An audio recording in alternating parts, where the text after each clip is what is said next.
Yo, my beats, they are hard.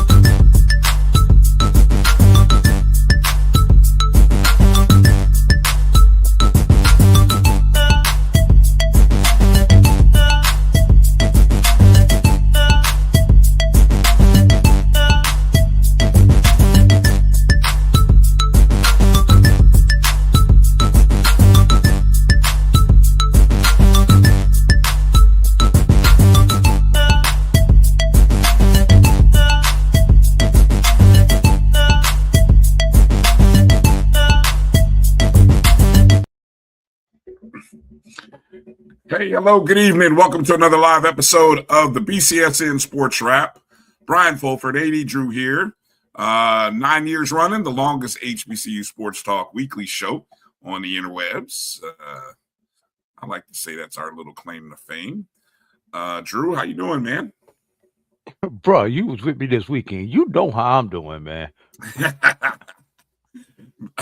Back in the home studio after a very, very, very long weekend, man. Track meets are not for the weak at heart. They are not for the weak at heart. Yeah, and I hope people caught the simulcast that we did here on the Black College Sports Network, simulcasted from the SIAC network to the Black College Sports Network. So I hope people were able to like I say, catch a little bit of it, catch your favorite student athletes, catch some of your favorite teams there at the Edwin Moses track. And Bryan, great job of you guys on the interview that you guys, the multiple interviews you did, but one in particular, the one with Edwin, man, with Edwin Moses, man, that was. It was the longest interview you guys did, but it didn't seem that long because it was so doggone interesting. Yeah, appreciate that. Really a pleasure to have an opportunity to meet him. I started doing a little bit of research back when I was told that we were going to have an opportunity to talk to him, and learned some interesting things. Dr. Edwin Moses. Correct. And then even learned a few more things during the course of the interview. But really positive experience myself. Shout out to Mike Shepard, who was in the box with me as well, and on the call with the interview with not only Dr. Edwin Moses, but Coach Chandra Cheeseborough of Tennessee State, those two were Olympic teammates back in 1976. And then Christopher Brown, who was a 5-time Olympian for Jamaica in the 2000 era. Won, I think, 2 gold, a silver, and a bronze. So, just having and he's now the coach at Clayton State, Division II. Where's Clayton State? Atlanta metro area or outside of Atlanta? Yes, in Atlanta metro area. It's maybe 20 minutes from the airport here in Atlanta metro area. Matter of fact, when we played the SIAC basketball tournament, maybe one exit from Clayton State. Yeah. Great people to talk to. We're hopefully, I think Monday, Tuesday, we'll have the interviews kind of chopped up and be able to kind of rerun those as podcasts. Some really, really good stuff that I hope that we can share, especially when we get to the Dr. Moses, Edwin Moses stuff. Learned about a documentary that is in the works. Obviously, learning that as we're talking to him, Drew, it's the 50th, literally 50 years from the day that he won his Olympic trial as a 20-year-old junior. I think it was a junior or maybe a sophomore at Morehouse College in order to be able to go compete in the 76 Olympics. 50 years to the day. That was kind of like surreal. And then obviously learning or being there to share the announcement that the relays, the Morehouse relays going forward will be named the Edwin Moses Morehouse relays. Just, I mean, really, really cool, down to earth person. And man, I can't wait to watch the documentary. That, you know, I hope Black College Sports Network gets a chance to be a part of that process of sharing that documentary, because just in hearing him talk about it, seeing the trailer for it, you know, Drew, he even said that documentary, which has been shown at various film festivals, he said that it's come in first place in 10 of 13 film festivals, you know, and these are film festivals across the world that they have submitted that documentary into. So, man, what just some awesome stuff. Yeah, got to give a shout out also, Drew, to HBCU track and field on Twitter for recognizing. I'm gonna read the tweet. If I could have found it in time, I would have posted it. But he said, and this is a person that we've talked to on our show on the ONG. He said, "Great energy today by the gentlemen that were announcing on the live stream of the Morehouse relays. Track and field deserves the same excitement as you see in other sports when commentating." Bam. Job well. Pat yourself on the back on that one. Where's the applause button on here, Brian? You good at doing that one. Where's the applause button at? Let me see if I can find it. There it is. Give yourself a hand, man. Yeah. No, I mean, it was cool stuff. Cool stuff, man. So I'm really, really proud to be part of that. Yeah, go ahead. I was like, can I get back to Edwin Moses? And I don't think a lot of people actually know the story. The track at Morehouse College is called Edwin C. Moses track at BT Harvey Stadium. But Edwin Moses never ran on that track, everybody. Right.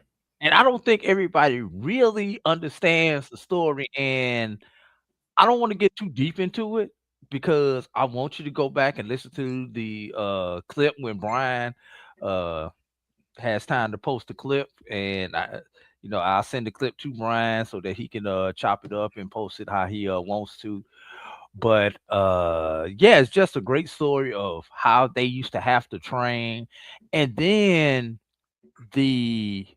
because he was a physics major at Morehouse, the story of how he used physics and some other sciences to help him not only decrease the number of steps that he took between the hurdles, but with his nutrition and diet and other things. It was such a great story in between the races that you guys were able to get into. You have to sit and listen to it, and you may have, Bryan, you may have to put it out of two segments, because it was did it that get a long? little How long? long. I didn't even get a sense of how long it was. How long was it?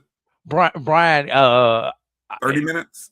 It was doing one of them distance races, and anybody who knows at a track meet, when you have collegiate men, women, high school boys, girls in those distance races, the day gets a little long, and y'all took up all that time. I don't remember what race it was, but it was. It was after, you know what? It was after the 400 hurdles, because we actually talked to Coach Cheesebro, and yeah, via Matt, shout out to the Jacksonville Reebalt. She made sure we had to make sure to recognize that she went to Reebalt, so she's a Reebalt grad. And she's from Jacksonville, and so yeah, we talked to her during the 400-meter hurdles, which obviously that was the event that. Moses won 122 consecutive races 9 years, 9 months, 9 days. But that's how long his streak lasted. Yeah, 999. But the other thing, he didn't just qualify in the hurdles in 76. You got to go back and Correct. listen to the story. Correct. Go. Yeah. I'm just gonna say that. Go Yeah. listen to the story. But Brian, last thing on track, I had the most by the way moment when you guys were interviewing Edwin Moses, and I told you about this afterwards when we was outside, sitting outside the press box. Uh, have a young lady, student intern, working for me, and when you have people like that, you try to make sure that this young generation actually understands who some of these people are and the history behind them. And I was like, "Do you know who that man is next door in the booth over there?" And of course, she said no. And I was, I said, I went on to explain who he was and everything else. And she's like, "Oh, I got a cousin who won some medals in the Olympics." I'm like, "Oh yeah." Like, in what sport? She's like, "In track and field." Oh, I'm yeah. like, "Oh, really?" It's like, "Who's your cousin?" Wilma Rudolph. What? Be like, who your family is? What? Exactly. I'm like, your cousin is just as famous as that man is next door. I don't know if you realize this. Yeah. Yeah. Part of the Tiger Bells of Tennessee State. Yes. So really cool stuff. And Yeah. so Yeah, just by the way, sometime in the 60s, and she won some medals, and yeah, they just did the thing. And yeah, like I said, I won't share anymore. I'll just wait till we can get the podcast set up, and then I can kind of work in some graphics. So hopefully I can find some time to get all that set up, because I want to be able to release that right. So I got to find some good graphic images and some stuff to be able to use with that. But overall, great experience, and appreciate again HBCU Track and Field on Twitter for shouting us out, and hopefully the numbers were good and people appreciated what they saw. I have the numbers report for you guys tomorrow. All right, cool. Well, also going on right now is the BCSN SportsWrap Madness Challenge. March Madness is happening, coming towards the end. Do you know what happened on this day in 1982, Drew? The shot? The first shot. Yes. The 1982 Michael Jordan shot from the it probably would have been about the 3-point line, or maybe inside the 3-point line, but there wasn't a 3-point line back then in 82. Just about just past the short corner. Baseline jump shot, you might call it. I don't know if it was a true baseline jump shot, but it was from 16 feet. Yeah, 16, 17 feet. So just inside what would have been a 3-point. It makes you wonder, would Jordan have shot a 3 had the 3-point line been there, or would he still have shot it inside the arc? But anyway, Jordan hits the shot as a freshman on a team with James Worthy, Sam Perkins. Who else was on that team? Was Black on it? Black was the point guard on that team. Those were the names I remember. Perkins and I remember Perkins and Worthy. Because Worthy was the senior. No, Worthy was a junior. Worthy left a year early. Oh, okay. He was a junior. Okay. Yes. Worthy was a junior. Perkins was a sophomore, I believe. Yes, because him and Jordan came out the same year, and Jordan left early as a junior, and Sam was a senior. Yeah, so Perkins was a sophomore. Jimmy Black, I guess, was the guard. And, of course, that was Georgetown. They were playing Georgetown. This was year 1 of Patrick Ewing at Georgetown. If I have that right. I think that was his – was it his freshman year, or that was Patrick's sophomore year? They were both freshmen. Because Patrick was the number 1 pick the next year. Oh, because he left early. Yep. Right. Yep. And you know who else was in that Final Four? No, you're right. Hold on. Patrick stayed all 4 years, didn't he? Yes. Okay. But you know who else was in that Final Four, Brian? Who? Some Nigerian guy by the name of Akeem Olajuwon. Yes, yes, Houston because made it in there. and do you know who they lost to?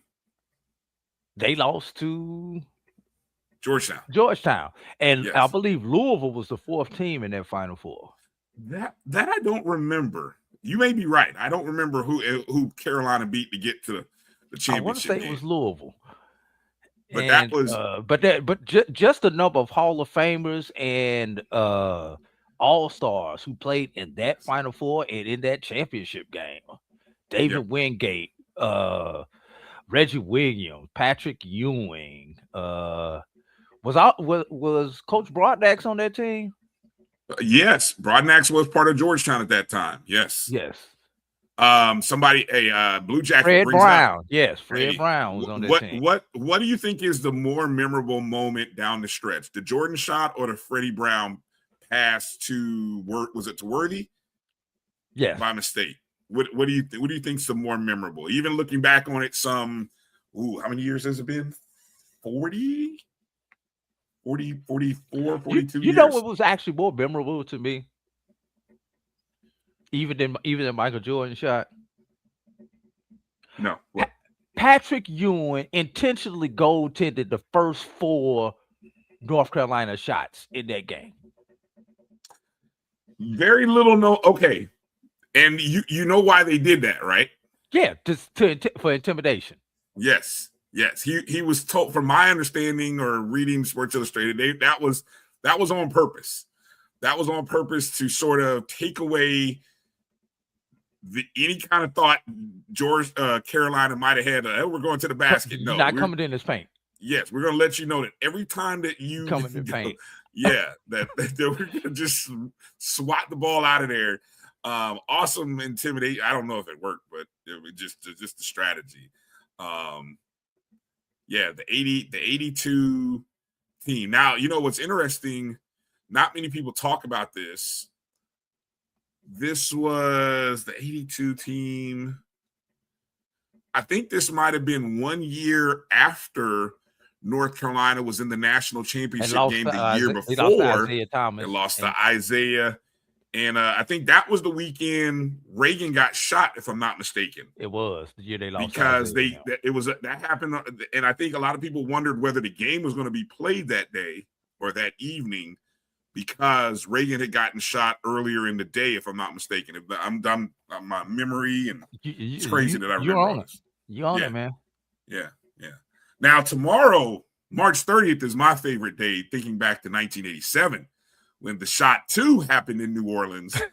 the same end of the court, nearly the same spot as the shot 1, when a young man, a junior college transfer by the name of Keith Smart, knocks down a baseline jump shot over Syracuse to knock out Syracuse, and Indiana wins its 3rd national championship under Bob Knight, 5th overall. And that was my favorite one shining moment shot right there. But so anyway, fun memories. Okay, so let's take a look at the BCSN SportsWrap Challenge. I'm gonna pull up the share screen here, and let's just see who's in first place. Well, okay, so this is looking at it from my page screen. Oh, there's wait a minute, whose name is that? Who that there sitting there in first place? What? You jumped me yesterday while we were in the broadcast booth. The boy Coach Bryan is sitting in first place over A.D. Drew. Now, I know we're not, it's kind of ratchet when you're winning your own contest, right? But see, y'all got to do better. Y'all, everyone who joined the contest, y'all got to step your game up, because me and Drew, we do the thing. Now, I think Drew will pass me if the results of this Duke and UConn game really hold, because I did not have Duke in the Final Four. I do have 3 teams in the Final Four. I've got Arizona, Michigan, and who's the third one? Illinois. All right. And I had St. John's in this bracket beating Duke, and they should have beat Duke, but they let them off the hook. But anyway. Right. And with a victory by Duke, I will also have 3 teams in the Final Four with Yes. Duke on one side and Arizona and Michigan on the other side. I Yeah. completely swung and missed in the South region, which is ironic. I started off 11-0 in that region and have not won a game since in that Yeah. region. Now, who is this person here? Let me see. Let me go Blue to this Jacket bracket. said Sleepy Floyd was a guard, not Broadnax. Broadnax was Oh, okay. the 84 and the 85 84. team. Brodnick's came in 84. Okay. This person has a Final Four of. Keep scrolling. Ooh. Let me see. There you Oh, go. they too picked Illinois. Okay, so that person, so me, They may that get all person will be. 4. Yeah. Oh, yeah. If he picked, did he pick Duke? Who did he pick? Who did he pick? No, his pick was UConn. Okay. His pick was UConn. So he can get all 4. he can if UConn wins. If UConn wins. With the 16-point comeback in the second Right. half. So now. he would jump into first place over you and me, but right now. And then let me see. Granny No, he shot. He wouldn't. If Duke UConn wins, yes. If Duke wins, no. Yes, that's what I meant to say. Yeah. Yes. All right. Well, and then there's a few other people. We'll wait to see what the results look like. Over on the women's bracket, let me see if I can go to the tournament. We don't need to show that one, Brian. Okay, we don't need to show that. I mean, you can just for entertainment purposes only. It won't be for my entertainment though. Women's tournament challenge. Let's see. Oh, you boys in? What am I in? I'm in 4th place there. Okay. Look at Rozier. Rozier's in 1st place with UCLA as his national champ. We're not going to talk about how disgusted I am about the outcome of that game. We're really not. But anyway. Yeah, keep scrolling. You might get to me sooner or later. Ooh, 10th down here. Yeah, I kind of went chalk, Drew. I think I went all. I think I picked all 1 seeds. Let me just kind of look here real quick. UCLA, UConn. Who did I pick on the other side? South Carolina. Oh, this is the one where I picked Michigan over Texas. So I don't know, Yeah, so there you go. All right. Well, that's there's your bracket challenge update. Live scoring right now. Duke is up, double digits? 17. Good Lord. Yeah. Well, it's going to take, I don't know. I don't know why UConn just doesn't have it this year, but they just don't. Something about them Boozer twins. Yeah, something about them. Okay. Let's get into some of a few of the stories from the past week that have caught our attention from the past week. And let me make sure, let me pull up my info. We're going to start right from the national championship game of the NAIA as Langston University, after a semifinal win, played in their 2nd NAIA national championship game, 2nd in the last 3 years under Coach Chris Wright.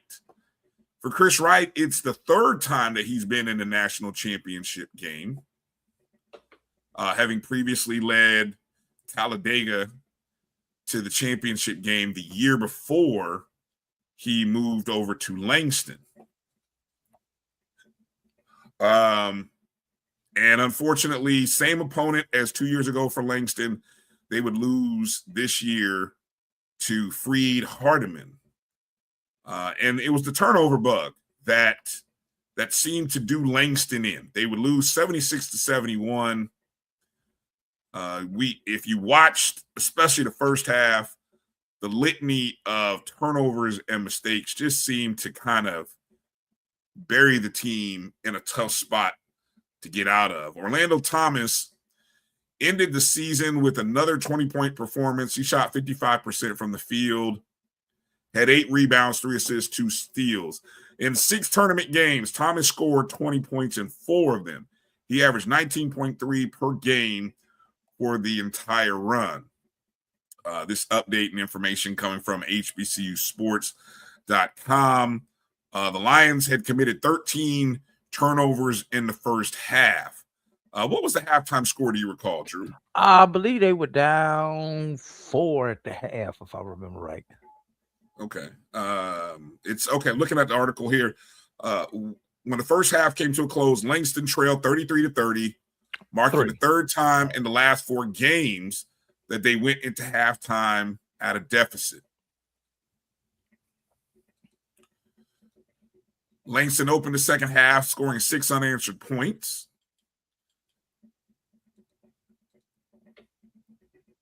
Langston only committed 3 turnovers in the second half, so that was good. But their opponent, Freed Hardman, shot 64% from the field. Good God. And 10 of against 12 the Chris Wright coach team, from that's inside the highly arc. unusual. Yeah, there was a 4-minute stretch without making a shot from the field for Langston, and Freed Hardman went on a 13-4 run during that stretch. Kind of hard when you go that long without scoring. I mean, that's a tough one. So Langston's season came to an end with a record of 22-6 in the regular season. They fell short of winning their 3rd straight Sooner Athletic Conference tournament championship, something to kind of take note of. You know, this was a year in which kind of a different year for them, where they didn't kind of win the tournament, but they still hosted a regional in the NAIA, and then they knocked off the 1 and 2 seed in the region, because I think they were the 4 seed in their region. So they took out the top in their quadrant, I guess is what they call it, right? They took out the quadrant's number 1 seed, and they took out the number 2 seed as well. So anyway, Langston's season overall, 29-8. So nearly a 30-win season for Langston. But what is, do a quick number search, Drew. What is Wright's 4-year record? I wonder if, see how quickly Google AI can throw that up.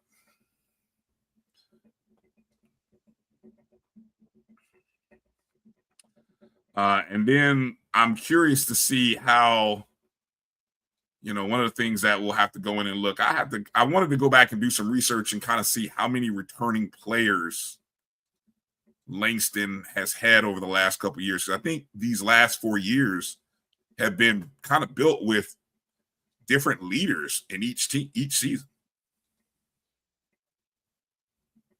So shout out to everybody in the chat for dropping in. Appreciate you guys. So Bryan, what you got? Is it time to have the conversation? I think we can, because seasons have come to an end. Let's do this. Did you pull up the did you do an aggregate yet for his 4-year total?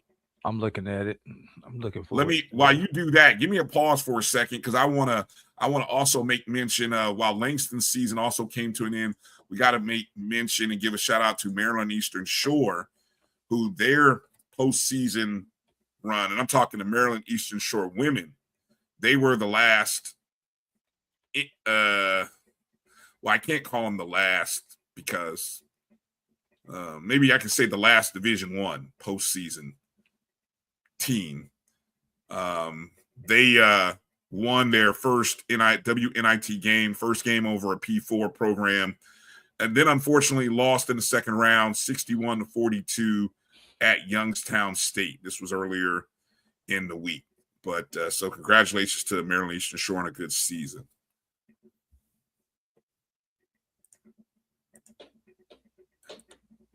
And so while Drew kind of looks up, try to pulls that number together. it brings us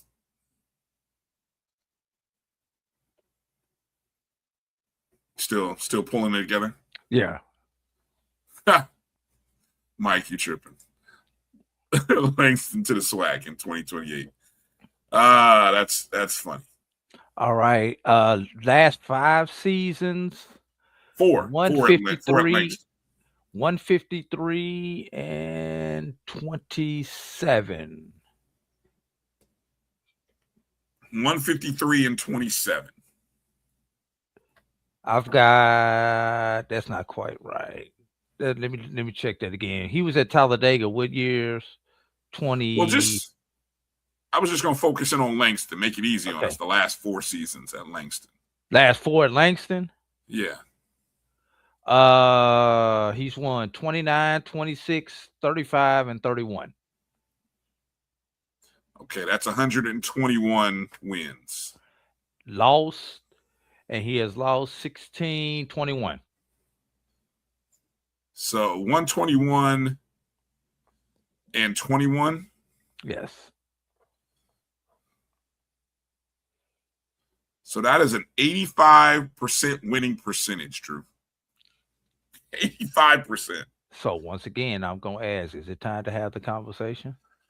Let's have the conversation, Drew. There's a job open that just came open today. Well, since you bring it up, you brought it up to me because I didn't know. Yeah. Hey, yeah. No, fresh off the wires. Alabama State head coach Tony Madlock has resigned at Alabama State. Of course, he was there 4 years. He led the Hornets to a first 4 victory just last season, 2025, in last year's tournament. And he has resigned the position. Now, according to Jeff Goodman of Field of 68, Madlock, who was the head coach for 4 seasons at Alabama State, is going to be on the bench joining Penny Hardaway's staff at Memphis. Madlock was an assistant previously at Memphis from 2018 to 2021. So he's kind of going back to where he was prior to coming over, Of course, Madlock won the SWAC tournament and the NCAA tournament win. He finished his past season 20-16, 10-6 in the SWAC. I would say he definitely had some pretty good seasons in the 4, but he took over for Mo Williams. Right? Correct. He jumped ship and went to Jackson State. Right. Alabama State was the school that gave Mo his first job. So what do you make of the move for, obviously the pay is probably going to be a lot different, a little bit more for Madlock. What do you make of the move before we go to the obvious question? I mean, there's not a whole lot to make out of it. When you're a coach, you got to jump on these things when you're hot going. It's interesting. Most people usually, there has to be some type of relationship when you go from being a head coach to an assistant coach, even at a higher level.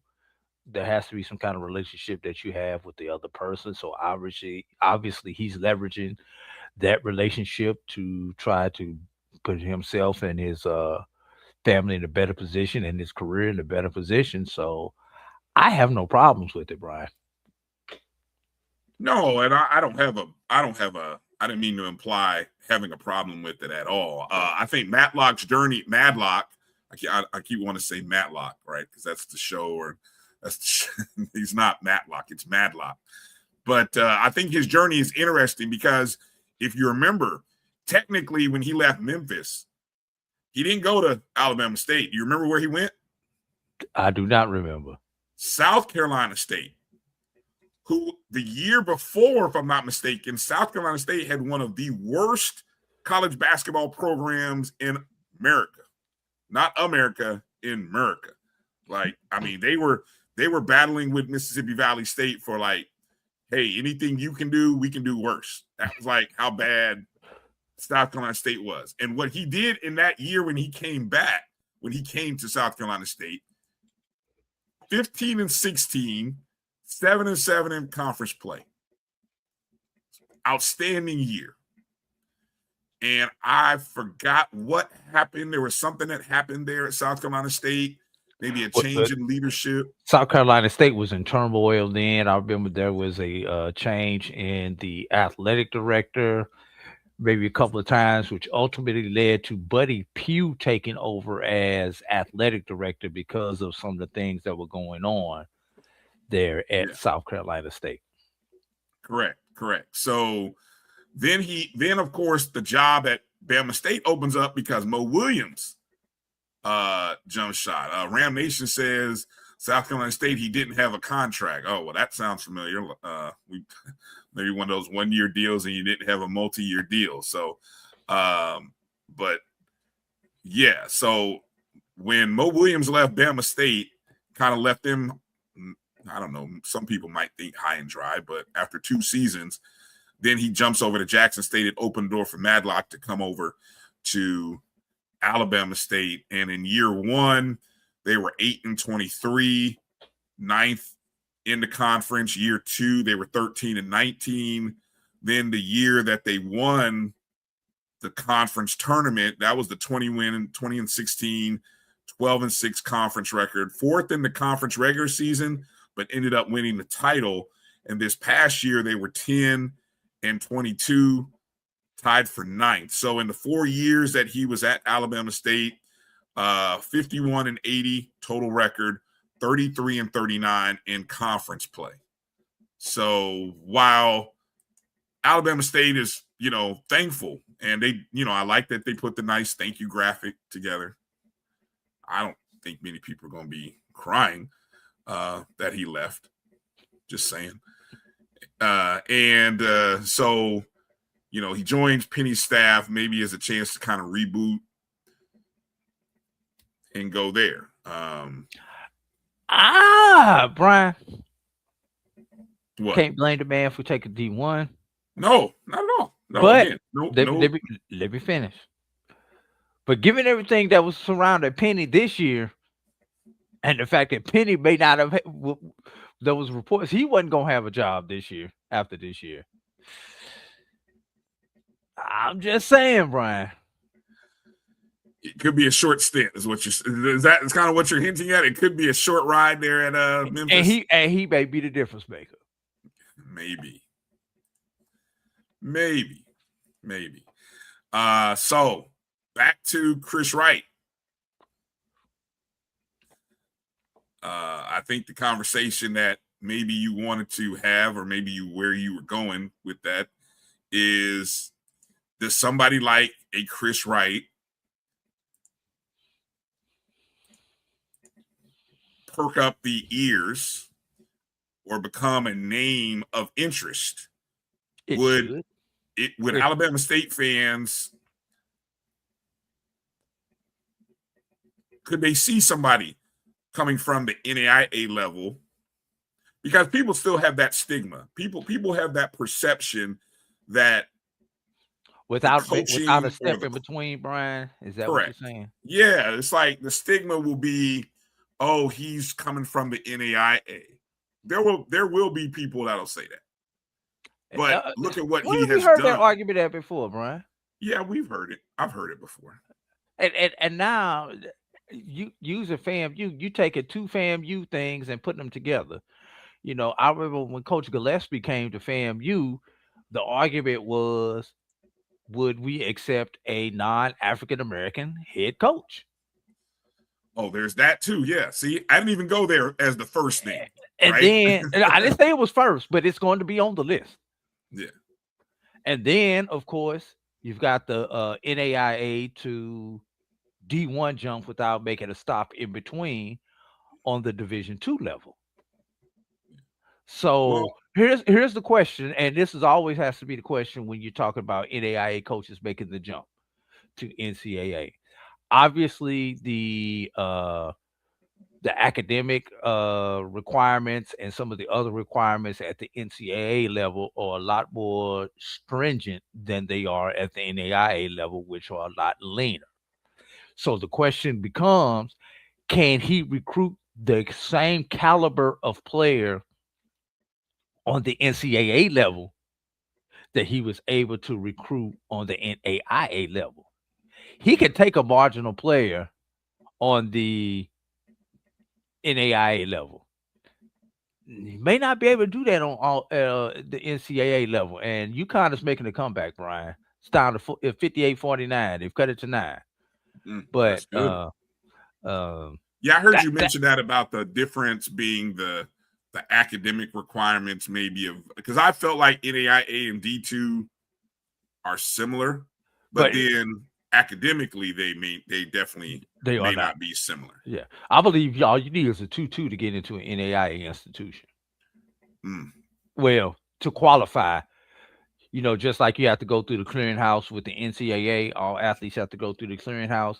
I believe it's a 2-2 and maybe a 16 on your What is that? ACT. What is it in the NCAA? It's high. I don't remember exactly what it is, NCAA, but NCAA, you also have to pass your core classes and everything else along with it. I'm not into the compliance piece where I'm at to know the deep weeds of it, but I did dabble in it when I was at the NAIA. That's why I kind of know those numbers off the top of my head. I think when you can tell your alumni base that we hired a winner, that can speak volumes. When you can show up the statistics of being an 85% winning percentage, at that level. I mean, yes, you have to be able to sell them on, hey, he's coming from a lower division.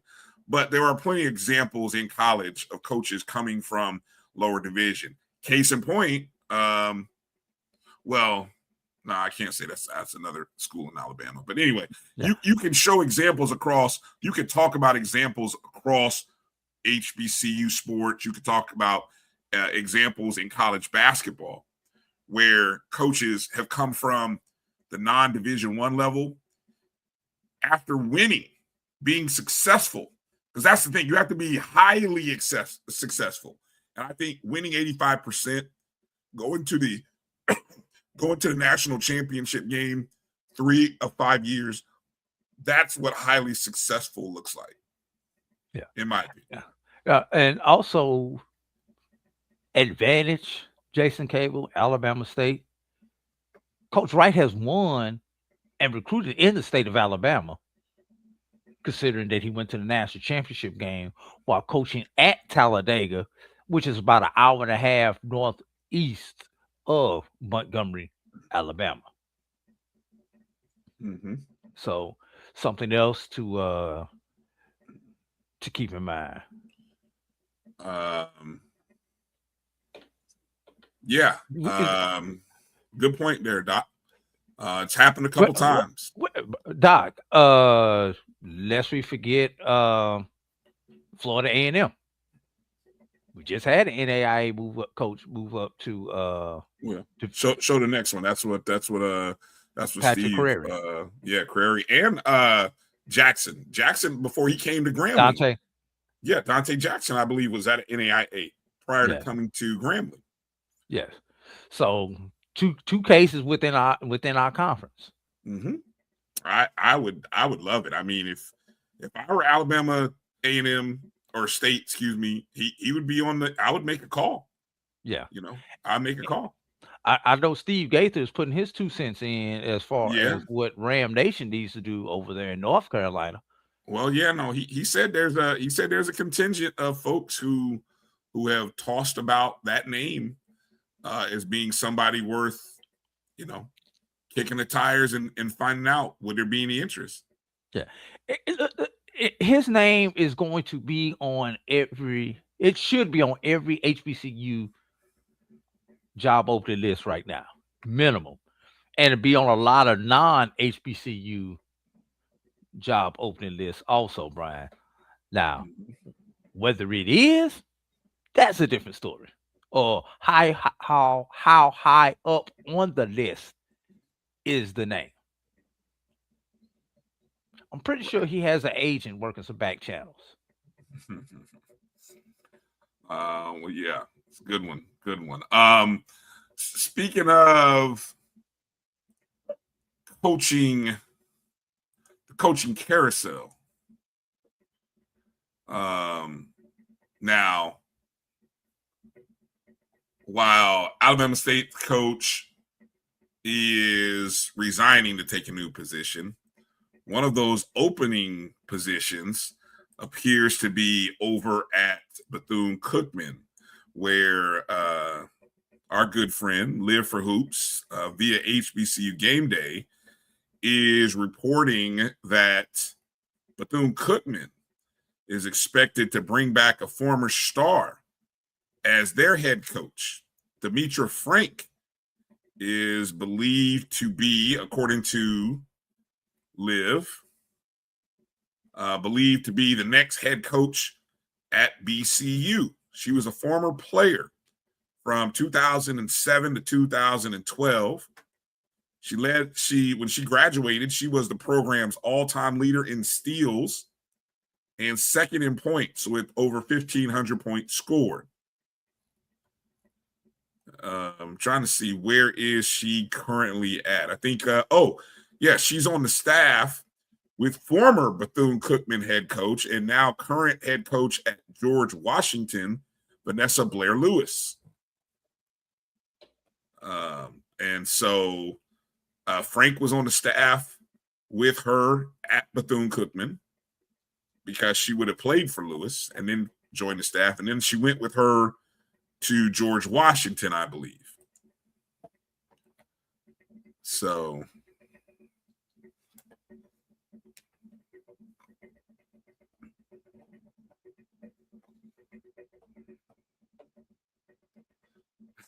Emmett. You say Emmett, yeah. Hey, I mean, look. So somebody's gonna make the call. You know. So yeah, we'll see. And then also in women's basketball coaching news, I saw this reported, and I know our good friend WSSU Ram Nation in the chat knows about this. Tiana Terry, the head coach at Winston-Salem State, received a contract extension of 2 years. Is the number of years on the extension. I didn't get the initial contract. Was it a 3-year or 5-year contract? I know we could probably find that out here via our insider, Ram Nation insider. Initial believed to be a 4-year deal. And in year 1, she had a historic season. So you definitely want to lock that up before schools down the road start trying to poach her away.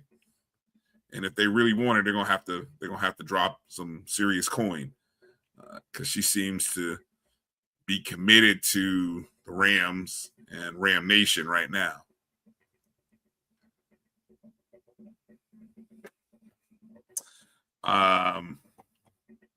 Wasn't worried about NCCU.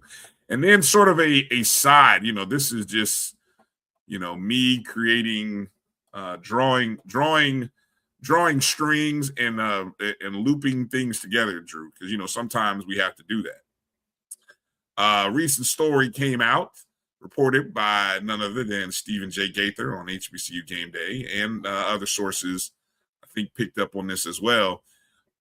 Kentucky basketball picked up a commitment from Mason Williams. Who is Mason Williams, you ask? Well, he's the son of former NBA champion and current Jackson State head coach Mo Williams. Mason is a 6'2", 185-pound point guard at Tennessee Collegiate Academy. He's ranked just outside of the top 100 by 247 Sports. He is a top 15 point guard in the cycle, number 3 overall prospect in the state of Tennessee. I believe he had committed, if I saw the reports correct, that he had previously committed to go play with his dad at Jackson State. So now, Drew, you know, there once was a time where when a high-profile player, you know, went to a P4, P5 program, they held an assistant coaching job available for dad, especially if dad was a former player or someone who was knowledgeable, kind of a coach type, AAU guy. You know, kind of held, you know, the name DeJuan Wagner comes to mind. Right? I don't know, Drew. I'm not speculating on anything, but, you know, I've seen some recent departures of some top scorers over at Jackson State. I don't know. Any chance Mo Williams ends up at Kentucky? What would you, if you had to put some odds on it, Drew? How long or how deep would those odds be? Whoo, Brian, you asking a whole lot there, man. I know. I'm causing trouble. I'm causing trouble. Yeah, you doing what you do well, and starting some crap, man. I'm just asking the question. And it's a legitimate question to be asked, Brian. And I may not ask the question if I hadn't seen their number 2 and 3 score hit the portal. Maybe I wouldn't have been asking those questions. But when you start seeing your top scorers hit the portal, it makes you start thinking, you know, what's going on? What's the backstory? What's the real? And you know, the number 2 and 3 scores there, Israel. I don't know. I have to go to live, you know, to live for hoops to kind of see. But you just said you wouldn't call him. Look, we know the top scorer graduated or his eligibility's done. But I was thinking more so the second and third guy. Well, Brian, like you said, makes you wonder if Mo is on his way out. Did Mark Pope, the head coach of Kentucky, did he offer somebody from Big Blue Nation? I might have to ask some inquiries. Did Mark Pope, I think it's Mark Pope, the head coach of Kentucky, did he offer an assistant coaching position job to Mo Williams? Just curious. Just curious if he did or not. I mean, it's something to consider. You know, once upon a time, like you said, coaches at that level followed their child, you know, and what just the coaches that follow their child, you know, they always had a job for mom, dad. You want to be closer to Junior? We got this office job for you over here at this company over here, this not-for-profit company or something along those lines. If he had not committed to playing for his dad initially, I would read nothing into it. The fact that he just decided, you know, to play at a different institution. Sometimes kids don't want to play for mom, dad. You know, sometimes kids don't want to stay at home. That's life. But when you commit to dad and then you decommit and go somewhere else, I guarantee you one thing. I bet you got a bag to go. I'm sure the NIL is significantly. I mean, look, Kentucky gave everybody NIL last year. I mean, in the sum of $22 million in total, according to reports. So I don't know if Kentucky's going to have that. I mean, Kentucky investors are going to have to really look themselves in the mirror and say, do we really want to give basketball another $22 million after what they did this past year? Oh, what they didn't do. Right. I mean, so, but anyway, he apparently he decommitted back in December, and so he opened his recruitment back up. Good for him. Good for the kid. And so we'll see. We'll see. Look, I'm being petty, messy, but so we'll wait to see whether there's any smoke with that fire or whether it's just a congratulations to the young man. He's gonna get an opportunity to go to Kentucky. Dad is gonna be still coaching at Jackson State, and then we kind of keep moving forward. So, Bryan, let's pay attention to what if there's any movement after the coaches convention this week at the Final Four. Oh, okay, that's right. Yep, Final Four this weekend in Indy. Yeah, that'll be interesting. Yes, I haven't said anything about anybody having issues. I'm just, sometimes you can be doing everything right, and then you want to leave. You could be like Will Wade, and you can be doing everything right at NC State. The NC State, everybody is doing everything right, and then all of a sudden you're out the door because an old girl friend she picks up the phone and calls you, and next minute you're like, well, some things we can use a little more money. Oh, you can't do that? Okay, well then that gives me my out. I'm just saying. All right. I ain't fooling with you, Bryan. I know. We're gonna do these final polls now. We're gonna wait after let's do it now and then go to the break. So here we go, folks. It's time to release our final BCSN top 5 rankings for men and women at the NAIA Division II and Division I levels. Just a quick update. It's a 8-point lead right now. 7 or 8. 7 on my screen. Yeah. 5 minutes to go. Can UConn pull a comeback? Can they rally? All right, here we go. Top 5 NAIA women. So honorable mention or in the hunt belongs to Talladega, Xavier, and Paul Quinn.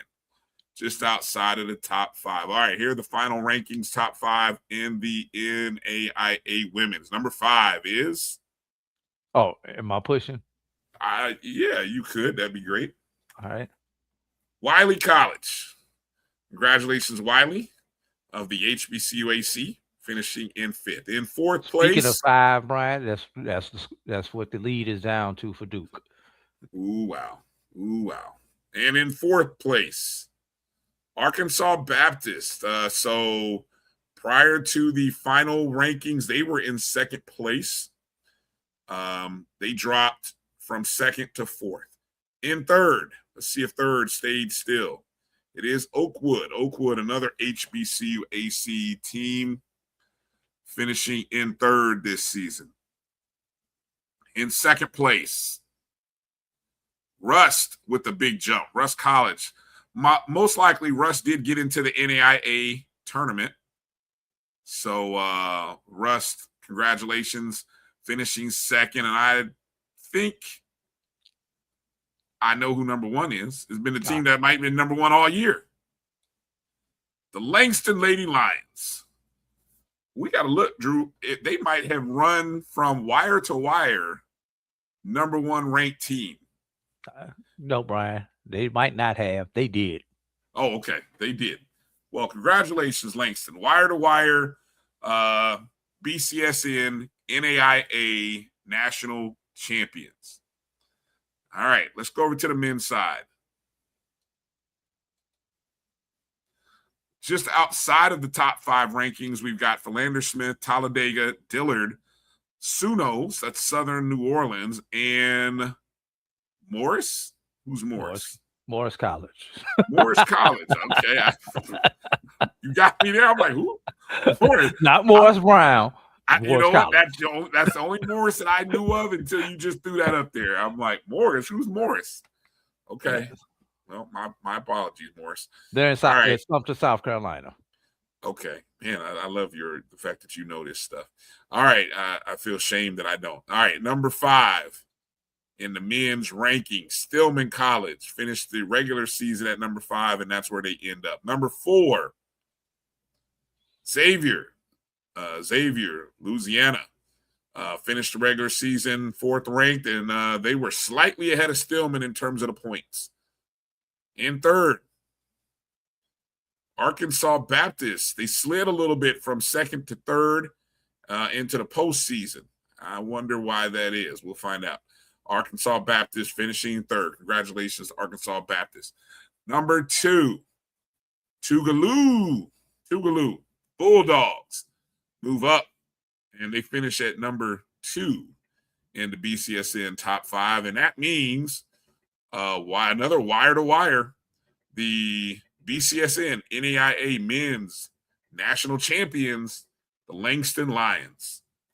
And this might be a first that I recall, Drew. A men and a women's program in the same division going wire to wire, number 1. That's pretty good. You might be right on that one, Ryan. All right, let's drop up to Division 2. Division 2 level. This is the one that many people are familiar with. In the Division 2 levels,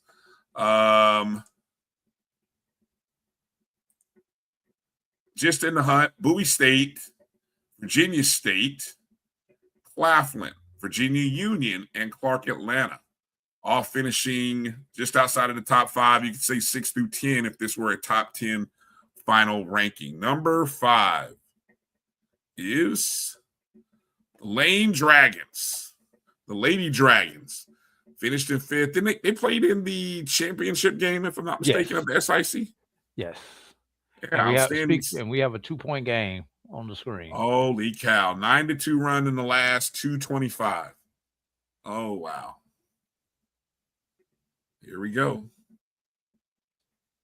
All right. Number 4, Fayetteville State, the Broncos, CIAA champions, finishing number 4 overall. Number 3. CIAA runner-up on the women's side. Oh, sorry. We're in the women's categories. Yes. I'm sorry. Yes, thank you. Sorry. We're in the women's. Number 3, Miles, the Miles College Lady Golden Bears, finish in 3rd overall. 2nd place, Edward Waters. Finishing as they won the SIC East regular season and just, had a bad tournament opening game.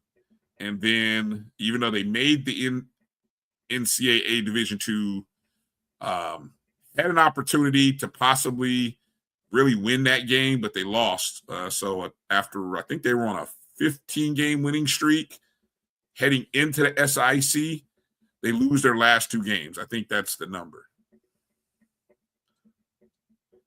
And number 1, after an historic regular season and conference tournament championship in the CIAA, they get all the way to they get 2 wins under the belt in the NCAA tournament, get to the regional, and 20 to 30 seconds away from advancing as regional champs. But still a great season for Winston-Salem State, the Lady Rams. Congratulations. Just got to counter one thing, Steve. Edward Waters in the NCAAs played better than Miles did in the NCAA game. So that game was very winnable for Edward Waters. They were this close to pulling off the upset. Yes. Yeah. So you're right, but you are definitely right about it. The SIAC tournament. That was shocking and head scratching. Yes. Yeah. So now, all right. Now let's close it out to the men with the Division II men's. I'm sorry, I'm moving too head fast. Division II men's rankings. Just outside of the top 5: Claflin, Clark Atlanta, Miles, Bluefield State, and Shaw University. Number 5, Tuskegee. What a season for Tuskegee. Tough loss in the championship game of the SIAC. Obviously, we know the controversy and stuff that hung out there that their coach was a part of. But Tuskegee finishes number 5 a week or after ending the regular season at number 4. Number 4, Virginia State. Virginia State, who ended up winning the BCIC. See, I got that right, Drew. They finished. They won the BCIC, so they finished with 2 games postseason, and maybe that was enough to kind of help push them into the top 5 to end the season. Number 3, Morehouse, the Maroon Tigers. Great season. Won the East Division. Won the conference title for the first time in 23 years. And then the scheduling gods were unkind, and they sent them down to play the number 1 team in the country. But anyway, still a great season for Morehouse. They finished at number 3. Number 2. Virginia Union. Well, there's a team that's interesting to see them drop from previously being number 1 down to number 2. Yikes. Virginia Union, great season. Let's see. Got a conference, got a NCAA tournament win under their belt. Lost in overtime in round 2. They finished in second. And that means the number 1 team, who was not number 1 going into the end of the regular season, the Fayetteville State Broncos under head coach Hearn. His first year at Fayetteville State, not his first year of coaching, obviously. Took the Broncos and they won the CIAA. And did they have a competitive game in the NCAA tournament? Yes. Yeah, I think they may have lost. Well, I don't want to guess, but competitive game, right? Yes. And I believe they won the South also regular season by about 2 point difference. Interesting. Well, 70-66, 120 left. Woosah. All right. Here we go. Let's get to the D1 women's rankings in the top 5. Final rankings here of the season. Alcorn State, Alabama State, Grambling State, Arkansas, Pine Bluff, and Jackson State, all women's programs that finished outside of the top 5 this year. Number 5, Maryland Eastern Shore. We talked about them. Got a historic win in the WNIT against a Power 4 program. Lost in the second round to Youngstown State. Congratulations on a great season, UMES. Number 4, Southern University. Back-to-back SWAC champions, 3 of the last 4 years as well. Won an NCAA tournament game for the 2nd consecutive year, the only SWAC women's program to do that. And then they got some smell goods and then had to go play South Carolina. So got some smell goods and then stunk it up. Yeah, tough break. Number 3, Norfolk State. Interesting. Norfolk State invited to play in I think it was the WNIT at Norfolk State. Yes, and lost. Yeah, and lost. They did go to the championship game of the MEAC, again for the 5th consecutive year, but unable to complete the 4-peat. Yeah, they did lose at home in the WNIT. Number 2, wow, I'm flummoxed. Alabama A&M, wow. After a dominant regular season run of winning 17 in a row, very similar to what happened to Edward Waters at the end of the season, lost the opening round of the conference tournament to Southern, I believe it was. Correct. The eventual SWAC champion. Then had to fly to Utah, Provo, and lose, and they lost in the first round of the WBIT. So 2 losses to end the season for Alabama A&M. finishes number 2. I'm curious as heck. Well, no. Okay, now I know who number 1 is. Now I know. Okay, that means number 1 is the Howard Bison. Howard Bison. And Howard, of course, won the MEAC after, appearing in the championship 5 consecutive years, losing to Norfolk State the last 3. They get over the hump and they win. And then they get a, 14 seed in the tournament? Yes. 14 seed in the tournament, get shipped out to go play Ohio was it State. 13? It was a 13. It was a 13 seed. Because Ohio State was a 4 seed. Ooh, big time shot. We got a 1-point ball game with 50.5 seconds, according to my screen. Behind, Brian. Huh? You're behind. You're behind me. Okay. So, well, don't tell me then. I won't tell you. Okay. Let's see who's going to do it. It's always somebody that does it for Duke. Duke is Duke. Let's see if they run a set from Cam Boozer. Yeah. And also, Cam Boozer at the top of the key, going into lane, spin move, ridiculous. Yeah. And Cam Aubrey Boozer. Parker did have a correction for us, Brian. Uh-huh. Alabama A&M beat FAMU in the first round, lost to Southern in the second round in the semis. They beat FAMU in the quarters. Okay. Thank you, Aubrey. Appreciate that. Yes. Good point. Good point. I forgot that. You know what? FAMU played such a great game against Alabama A&M. But anyway, yes, semifinal loss. So they won 18 in a row. Then my correction. Then they ended up winning 18 in a row before losing their final 2 games of the year. Great season though for Coach Thornton.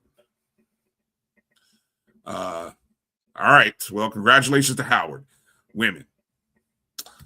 This will be interesting. Men's number 1 rankings. You guys in the chat, drop a note in there. Who do you think will be the number 1 team in the men's rankings?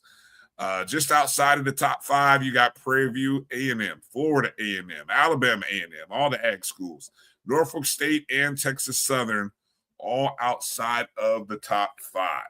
Brian, is that the first time we've had all 3 of them back to back to back? I think this is the first time that we have had all 3 of them inside of our rankings, meaning top 5, top 10. Might be the first time. Number 5, Morgan State Bears. I'm trying to think, what did Morgan State do significant that was worthy? They broke up. They finished second in the regular season. Finished second. I'm disappointed that Prairie View didn't have enough points, despite, at one point winning Prairie View won 9 of their last 11 games of the season. Right. But they started so far down, Brian, even with the winning the tournament, which gets you bonus points, and the first full victory, which got you additional bonus points. They just started too far down, Brian. Right. All right. We're starting to see a couple people seem to think that it'll be Howard that'll get that number 1 spot. All right. So we're 4 spots away. Let me see if you guys who said Howard are going to be correct. Number 4 is Southern. Southern played in the championship game of the SWAC basketball tournament after some big wins to get to the championship game, including a buzzer beater against Florida A&M in the semis, but not enough to advance to the postseason for Southern. They end the season in 4th. Number 3, Bethune-Cookman University, the regular season champs in the SWAC, the 1 seed. They lost in their first game in the quarterfinals to Prairie View. Talk about a bad matchup. Yeah. They lose to Prairie View. Hey, Brian. Yeah. Let's do the professional tees. Let's go to break before we release these last 2. All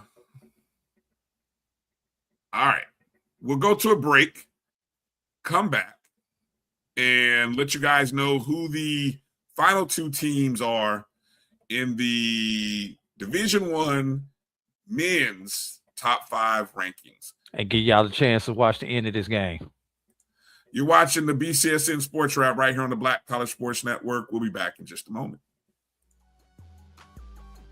This is the Dean of the College of HBCU Sports, Kenyatta Cavill of Dr. Cavill's Inside the HBCU Sports Lab with Mike Washington and Charles Bishop. Come mix it up in the lab where the course lecture is in session every Tuesday from 6 o'clock p.m. Central Standard Time on Facebook Live, YouTube Spreaker, or the BCSN app, as we discuss all things about the HBCU sports culture, including exploring the week that was in the sporting HBCU diaspora, as well as the upcoming week of HBCU sports. With me, the Dean, the College of HBCU Sports, on Dr. Cavill's Inside the HBCU Sports Lab with Mike Washington and Charles Bishop. Course lecture dismissed. It's never too early to plant the seed, to share the tradition, and instill a sense of pride in your HBCU with your little ones. HBCU Pride and Joy Children's Boutique helps you share your school spirit with a wide selection of adorable kids apparel and accessories officially licensed from your favorite HBCU.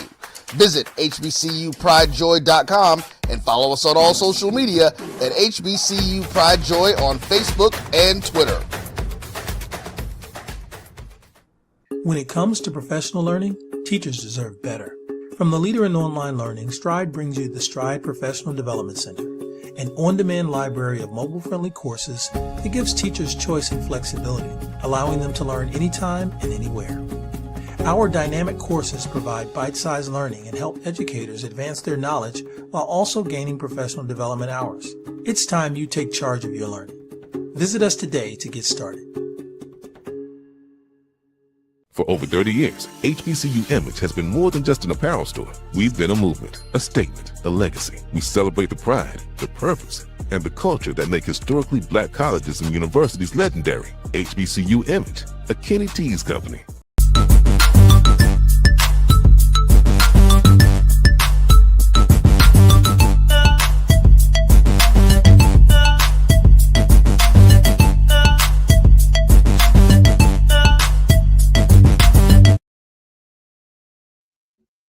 Well, I am so glad we went to break. Welcome back to the BCSN SportsWrap. I can't believe what I'm just seeing. Oh, Boozer, what are you doing? K. Boozer throws from a bad turnover, which leads to a 40-foot shot from the logo, Steph Curry range, 0.3. Is that enough time for a Christian Laettner catch, turn, and shoot? Bryan is over. They've already lost. You just 10 seconds behind everybody else, Bryan. They go to the Duke play. It's unbelievable over. Loss. It's over. Unfreaking believable. UConn knocks off Duke. You get fouled right there. Holy cow. Yeah, exactly. You're supposed to get fouled. Make the free throw. Even if you miss them, they still have to come the length of the court.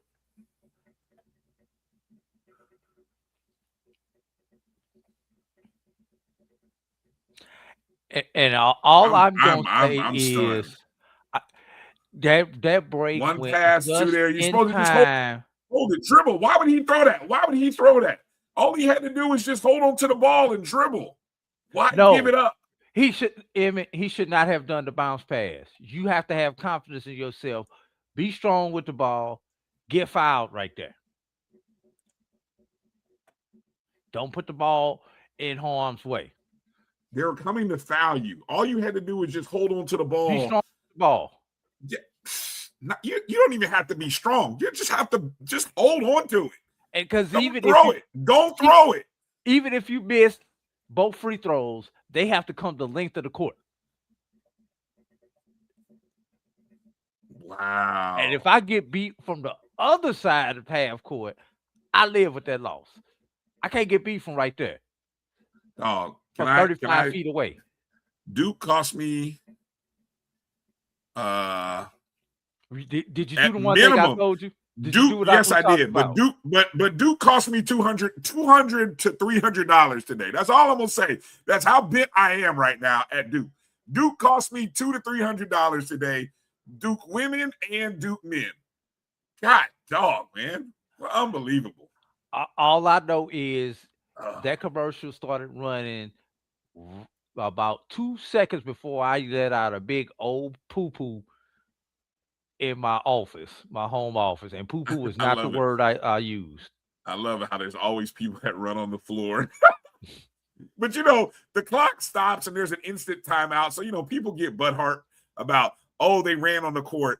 Well, look, there's a whistle as soon as the shot goes in. Man, dude shot that from the logo. That's ridiculous. Man, I am done with basketball. Man. Duke is Duke. That's why I didn't trust him. See, it always something happens. See, they've been playing with, Duke, but see, honestly, let's be real about something. Duke's been playing with their food all tournament, Drew. Have they not?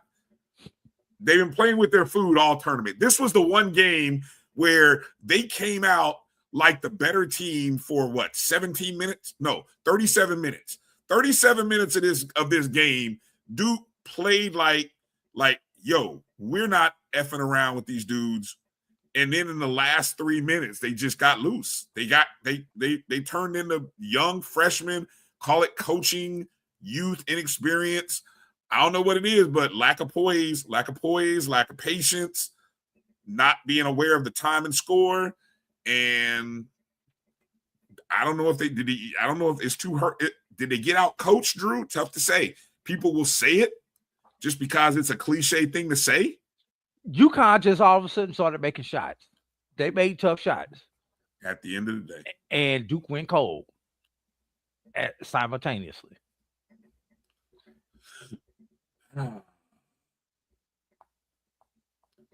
Man.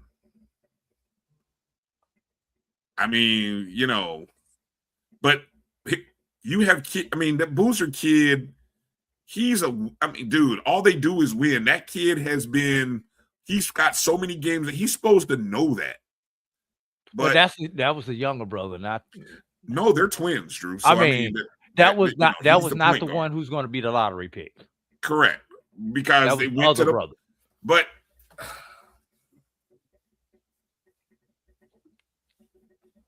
you're up 2. You're up 2 points. All you have to do is catch, hold. That is, oh man, coaches, Bryan, we don't have a fun time talking about that. UConn and Illinois. What if we said, Bryan, a fun game? The hardest thing to do is to hold a 20-point lead. Look, when I say that, people think I'm crazy when I say that, Drew. The hardest thing to do. How many times have I said that? Hold a 20-point lead and play with that same intensity in basketball. In basketball, it is hard. Man, let's get back to what we were doing, Bryan. I'm shook. I'm shook now. I'm burning up all my Duke gear. I don't have any Duke gear, but anyway. Okay, well, here to cap off the end of the Division I men's rankings, NCAA. Let's finish this, and then Doc has put something in the breaking news thing. Let's finish this poll and then get Doc's breaking news. All right. So number 5 was Morgan State, 4 was Southern, 3 was Bethune-Cookman. Okay. The number 2 team is Tennessee State. That's right. Nolan Smith. Tennessee State, winners of the OVC regular season and the conference championship for the first time in a long time. Congratulations. I think 30 years. I think it was that. Something like that. Yeah. Congratulations. Does that mean that, oh man, the double-double for the men and the women? The number 1 team, the Howard Bison. How about that? The Howard Bison, who of course won an NCAA tournament game, played competitive game against Michigan in the opening of the first round, but more importantly, 3rd title in the last 4 years for Howard men, back-to-back titles. No, not back-to-back titles, but 3rd in the last 4 years for Coach Blakeney. Just doing it right. But the Howard women and Howard men. Howard is a basketball school, if you didn't know. Memo. Wow. That's heavy. All right, Drew. Well, congratulations to Howard, men and women. Congratulations to hold on, Drew. Hold on. Who was it on the Division II level again? Winston-Salem State women Winston-Salem State and Fayetteville men. Fayetteville State. CIAA won both of them. Right. And then on the NAIA level, congratulations to Langston, men and women. And Steve, thanks to your Winston-Salem State Lady Rams, you prevented the trifecta on the double-double on all three levels, because Fayetteville State finished up there in the women's they went in the women's top 5. All right. Breaking news coming from Dr. Kenyatta Cavill. Well, it appears that we have another head coaching resignation in the Southwestern Athletic Conference, as Dr. Cavill is reporting live right here on the BCSN SportsWrap that Texas Southern men's head basketball coach Johnny Jones, who had took Texas Southern to 3 consecutive NCAA tournaments, won the conference tournament 3 consecutive years. We were jokingly talking about the Texas Southern tournament being, or the SWAC being the Texas Southern Invitational, is going to be resigning and being an assistant coach at LSU under new head coach Will Wade. Now, can I drop a nugget on that one? Wasn't Jones previously at LSU? Go ahead. What's the nugget? The nugget is, let's go back to our original conversation that we had today about the hottest coach out there. And I don't know if Doc people have already started putting together their list, but Chris Wright is from Dallas. And Chris Wright is very close to his family. That was one of the reasons from coming from Talladega to Oklahoma, because he was only 3+ hours away from Dallas in Oklahoma. So Dallas to Houston. I'm just pure I love it. I love it. Pure speculation. Here's the rundown of, and here's, so let's put it into perspective. First off, with what Johnny Jones has done in his coaching career. At Texas Southern, in his 8 seasons, he has a 133 and 125 record at Texas Southern, 90 and 49 in conference play. While he has won 3 conference tournaments, 3 consecutive years, 2021, 2022, and 23. Texas Southern did win 2 first 4 basketball games in 21 and 22. They ended up losing in 23. But that is the Jones never won a regular season. The only, if you want to call it a blip, if you want to be that guy, the only thing he didn't do at Texas Southern was win a regular season. And I believe they played in 2 additional SWAC championship games. I know they played in the last year's championship game when they lost to Alabama State, and I think they played in one in like 18, if I remember correctly. His first year, wouldn't be surprised, because in his first year, Texas Southern went 24 and 14, 14 and 4 in the regular season, which was only which they were the 2 seed. They were second. Well, let me take that back. They finished second in the conference that year. They did go to the CIT semifinals that year in 2019. Of course, the following year was the COVID year of 1920, and 2020 season ended abruptly. So, yeah.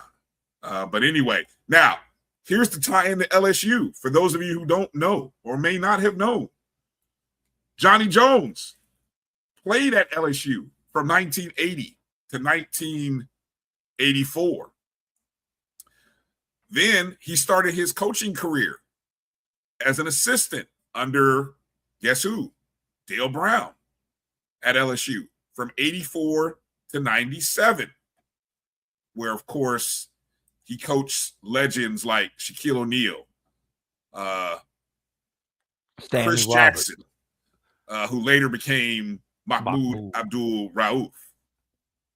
He was an assistant there at LSU for 13 years before he went on to be an assistant coach at Memphis, was an interim head coach at Memphis for a year. Then he went on to be an assistant at Alabama before taking his first head coaching job at North Texas, the Mean Green. He was there for, let me see, he was there for a good long time. 11 seasons, which included two conference championships and 2 appearances in the NCAA with North Texas. That's out of the Sun Belt. Then, after amassing 190 wins at North Texas, he went to his alma mater, LSU, where he was the head coach from 2012 to 2017. He was there for 5 seasons, won 90 games, 72 losses, 42 and 48 in conference games. He did take LSU to the NCAA 1 year, in year number 3. And he went to the NIT in year number 2.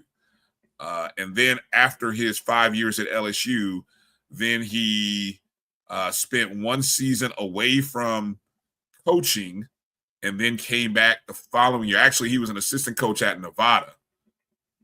And then he came back to Texas Southern in 2018.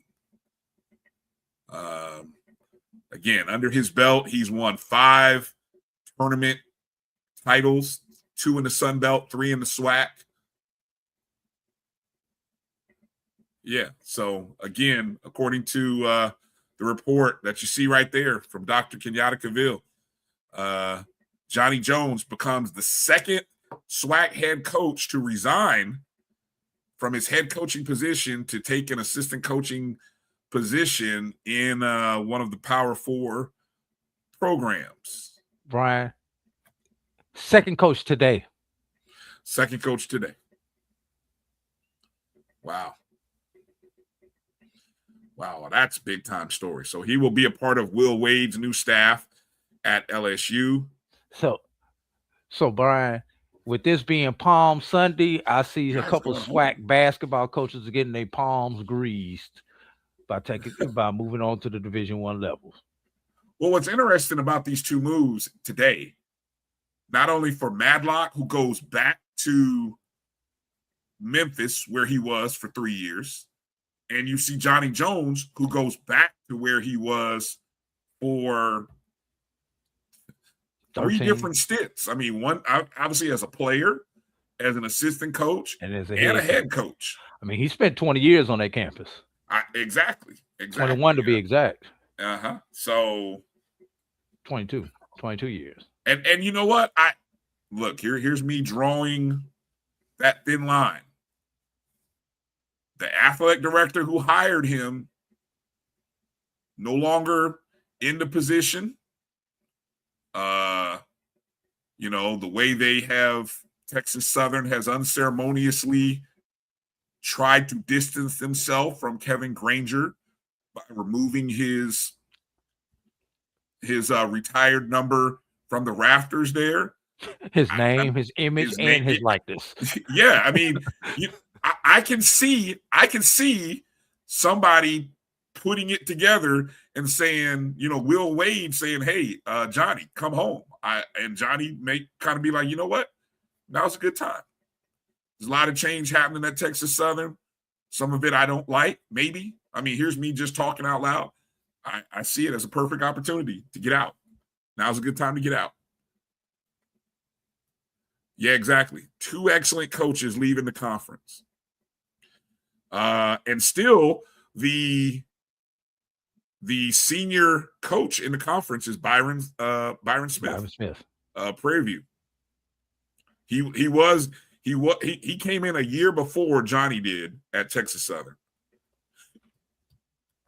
And obviously with his tournament run, Smith ended up getting a contract extension. Wow. Interesting developments in the SWAC. Well, we'll be talking about this all week, I'm sure. Make sure to pay attention to your news articles and all of your HBCU content on HBCUGameDay.com. Be looking out again for HBCUSports.com and HBCU Legends. Steve's probably writing away right now. Yeah. We'll see. We'll see. But you heard it here first. Breaking news thanks to Dr. Kenyatta Cavill. Boots on the ground right there at Texas Southern. Appreciate Doc for coming in. Hey, this one right here. Look at this. Hey, you go ahead, EA. You said it.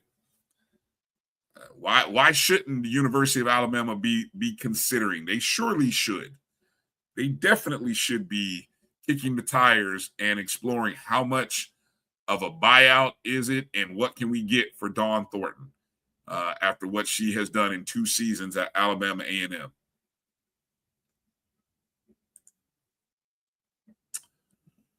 Let me see. What's Edwin's question? Do we think any SWAC coaches will be taking them?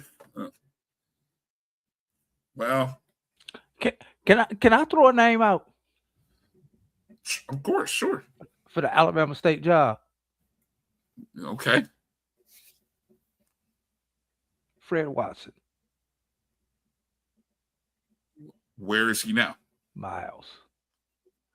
How long has he been there? He came to Miles in 2018. He was previously at Benedict, and he's he will pass 500 all-time victories next year. That should be definitely a name worth mentioning, and being the fact that he's in the Alabama area, has recruited the Alabama area, knows the state, definitely should be high on the list. And I'm gonna throw out his rival also, Benji Taylor. How long has he been at Tuskegee? Let's see. We left in 14 to 18. I think they got there the same year. Wow. To their institutions. 18. Let me ask this. I think those are two obvious choices within the state, and we know if it was the other Alabama school, they would be up on the list because we've seen them poach coaches from Tuskegee and Miles to go to A&M. Does it matter that Dawn Thornton has not won the conference yet? Won a tournament. I mean, obviously she's won the regular season, but the tournament. Good question brought up by Israel. I don't know if it matters. Do you think it matters, Drew? Does it matter that Chris Wright has not won the NAIA title after being in the championship game for 3 of the last 5 years? But he's won 85% of his games. He's been to the title 3 times in the past 5 years. Sure, you haven't won it, but I mean, is getting there hard enough? You just answered the question, Ryan. So you don't think so? It depends on where you at and what are the goals of the institution. Mm-hmm. If you want it to engage your fan base and to compete every year, Dawn Thornton is your lady. Just like if you want to compete on the national level every year, Chris Wright is your guy. And you have to have the faith as a fan of those two people that they are going to get over the hump sooner or later. If anything, what can I do in this alum to give them a couple of dollars so they can go out and get what they need to get over the hump? That should be what those two institutions and the fans of those institutions are thinking. Fascinating perspective there. Winning championships. How does winning championships set you up for success versus winning percentage? Israel says you have to have won the conference. So she won the regular season conference. I would argue with the you marathon that is a lot tougher than the sprint. Thank you. I would tell you it's tougher winning the regular season, and she did it in spectacular fashion, winning 17 in a row after losing the first game. And I mean, you lost in the semifinals to a team that you didn't lose to just a random team. You lost in the semifinals on a basket with a second to play to the team that eventually won and then went on to win the NCAA. So you didn't lose the chumps. You didn't lose to, the Girl Scouts. You lost to the second best team in the SWAC, arguably. Since we were together with track and field yesterday, Bryan, let's put this in a track and field perspective. Running the distance race is totally different than running a sprint, which requires different training. Both of them require different training. Both of them are challenging. There are very few people who can consistently win a marathon and win a sprint. You just talked about Johnny Jones, Bryan. Mm-hmm. How many regular season titles did he have? None. He's a different type of runner. There are very few. Even Tamika Reed and all her success. How many times did she win both? Once. Doing all them runs with Jackson State. Once, twice, maybe. That they won both regular season and tournament. Mm-hmm. It's hard to do both, everybody. Obviously, the prestige comes with the tournament championship. But as somebody who's been on that sideline, it's a hell of a lot tougher to win them 16, 18, 20 games that you got to win in the regular season. Doing all those injuries and everything else. Because the injury in the tournament, trust me, would take you out. I've lived it. I've lived it when you've had one of the best teams. And somebody sprains an ankle, blows a knee out, or something else along those lines. A fluke shot like we just saw with UConn and Duke. Jesus. Anything can happen over that span. So you have to take both. To quote the immortal Carlos Brown, all games matter, Bryan.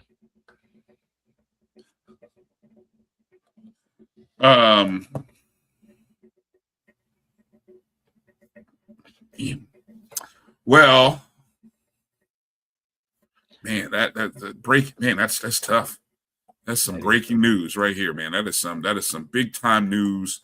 Again, if you're just popping in and just catching up with us, we already know and saw the reports about Alabama State head coach Tony Madlock resigning, expected to join the Memphis staff under Penny Hardaway. And then we had a little bit earlier, Dr. Kenyatta Cavill of Dr. Cavill's HBC Inside the HBCU Sports Lab came on in the chat and said that Johnny Jones is going to be resigning at Texas Southern to take a position on staff with Will Wade at LSU. So So, wow, that's huge news. Okay. Brian, one last one on since we talking Yeah, coaching news. Yeah, because we got about we not gonna get through all the topics. Well, we can hit them. We can touch on them quickly. We don't have to be long winded about them. We right. We got 10 minutes, so let's kind of run through what we got. Let's go. The other ASU Friday, that being Albany State University, named Rodney Mays as their head basketball coach. Okay, I missed that. Yep, I forgot about that one. And who is he? Give a little background if you can. Most recently, he served as head coach at Lyon College, his first head coaching opportunity, where he successfully guided the program through its transition from NAIA to NCAA Division III, while maintaining consistent success on the court. Prior to Lyon, Mays gained experience both at the NCAA Division II and NAIA level, including stops at West Georgia and Point University. At West Georgia, he was part of a program that compiled an 86-61 record, earned multiple NCAA tournament appearances, and competed for conference championships. At Point, he helped lead the program to an Appalachian Athletic Conference championship and a national top 25 ranking. Okay. All right. Just kind of hitting on a few other news and notes that we wanted to get to and make mention of today. Spring Hill University or college. Spring Hill College, who has been a member of the SIAC since how long? Since they, pretty much, I think since they moved up to the Division II level. 2? Yeah, because they were at NAIA at one point in time. They used to be in the GCAC. Okay. Spring Hill is going to be, it was announced earlier this week that they're going to be leaving the SIC, heading to the GSC, the Gulf, what is that? The Gulf Sports Conference? Gulf South, which is where like Valdosta State is. Yeah. Yeah. Which they only have like how many schools in that? That thing was like 6 or 7. No, they only have 4 football playing schools. They still have a full conference. They just only have football. 4 schools remain play football. That being Valdosta State, West Alabama, Delta State, and West Florida. Rumors are West Florida is moving up to the division. I think that announcement's coming Monday. Yeah. West Florida moving to FCS. They're moving to FCS. Yes. So, and just to give some background on this story, Spring Hill, the only non-HBCU that competes in an HBCU conference on either level, all 3 levels to be exact, decides to go to the Gulf South Conference, which is a better fit not only for them geographically but culturally. That last part for Spring Hill College. What does this mean for the SIAC? SIAC after 26-27 will drop down to 14 schools. Yes, Spring Hill is in Mobile, Alabama. You are correct, Zach. Drops them down to 14 institutions for as of right now. You know, there's always talk of expansion with the SIAC. Spring Hill has dominated 3 particular sports. I think we said we came up with about 4 particular sports. 4 particular sports. 5 men and women's tennis. So I'm counting those separately. Okay, but they have dominated, like you said, men and women's tennis. They have dominated volleyball, baseball, softball, and volleyball. What does this mean? And not to sound like that guy, Brian, but I'm supposed to be that guy now. Opportunities. And HBCU can win some of these championships again and compete in the national tournament representing the HBCU conference. Mm-hmm. You know, I'm gonna let you guys read between those lines. I won't say it publicly, but a lot of people have read between those lines on that one. I'm just No, kind of. Oh, go ahead. I'm sorry. I was gonna say number two brings up the interesting debate on Valdosta State. Whether those talks will resume, whether they will get hot and heavy. Because let's be real, Valdosta State's in a bad situation, at least for football, because the Gulf South will no longer have enough institutions to qualify for the NCAA playoffs. Valdosta State, West Alabama, and Delta State will have to make a decision on whether to go independent or find a new conference home. Geographically,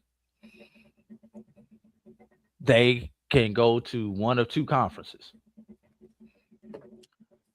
The Conference Carolinas, which is the new conference that is in Division Two, in D2 football, Region 2, Super Region 2, or go to the SIAC.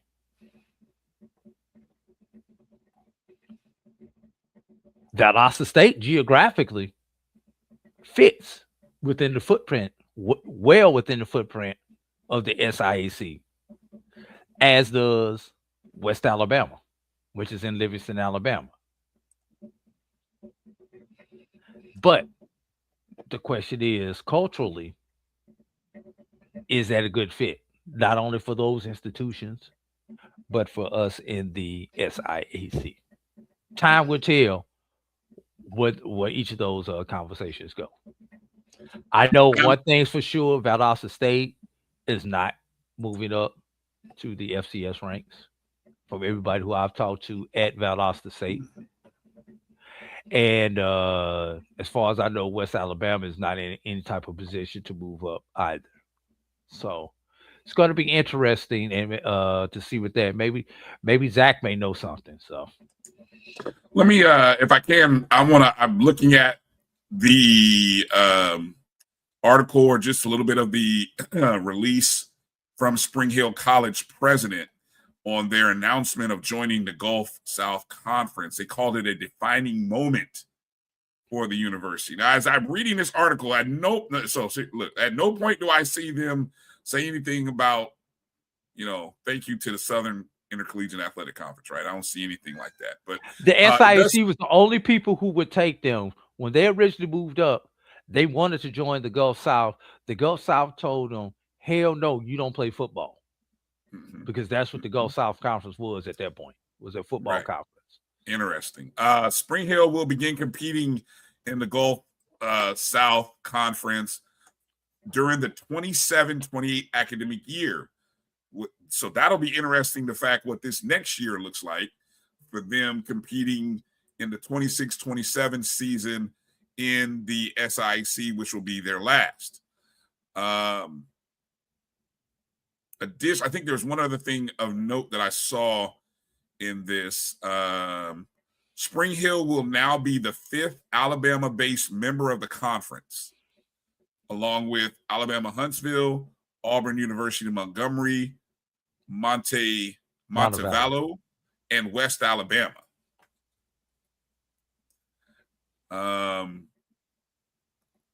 So among the SIAC, they have won 16 SIAC tournament championships since 2018. Men's golf and tennis teams took home titles in 2025. Softball team became tournament champs in 24 and 25. As competition for the SIAC Commissioner Cup, the men's and women's tennis teams finished second in 24 and 25. The women's team won the award during the 23-24 season.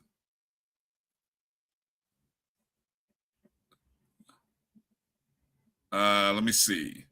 Since being established in 1970, the 26-27 season will be the 57th competition season for the GSC, the Gulf South Conference.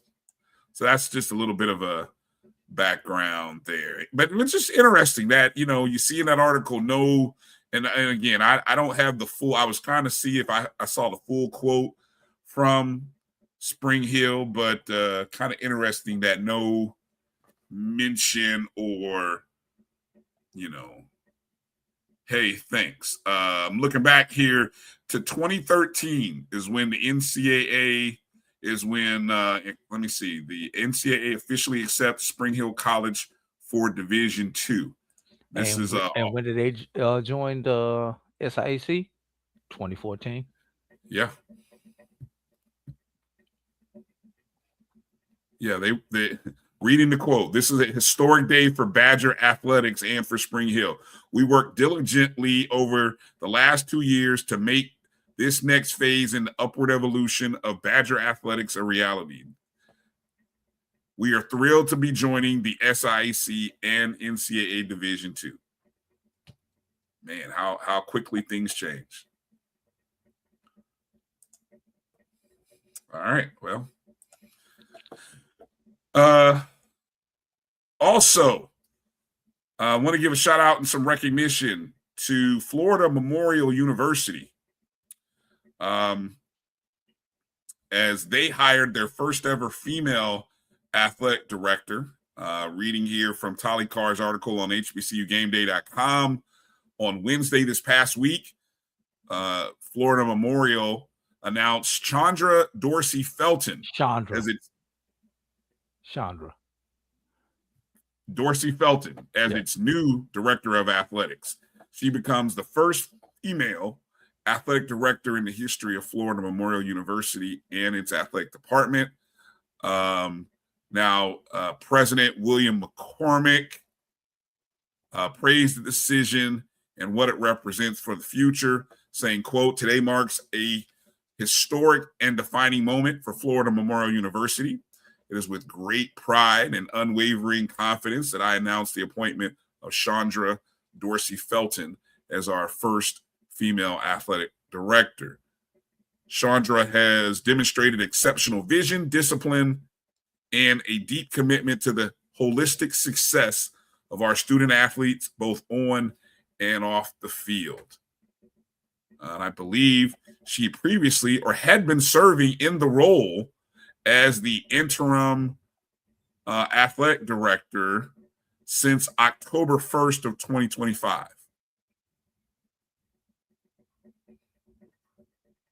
And of course, for those who may not be aware, Florida Memorial University has 13 intercollegiate athletic programs. She has overseen them, athletic compliance and eligibility, and student athlete development initiatives.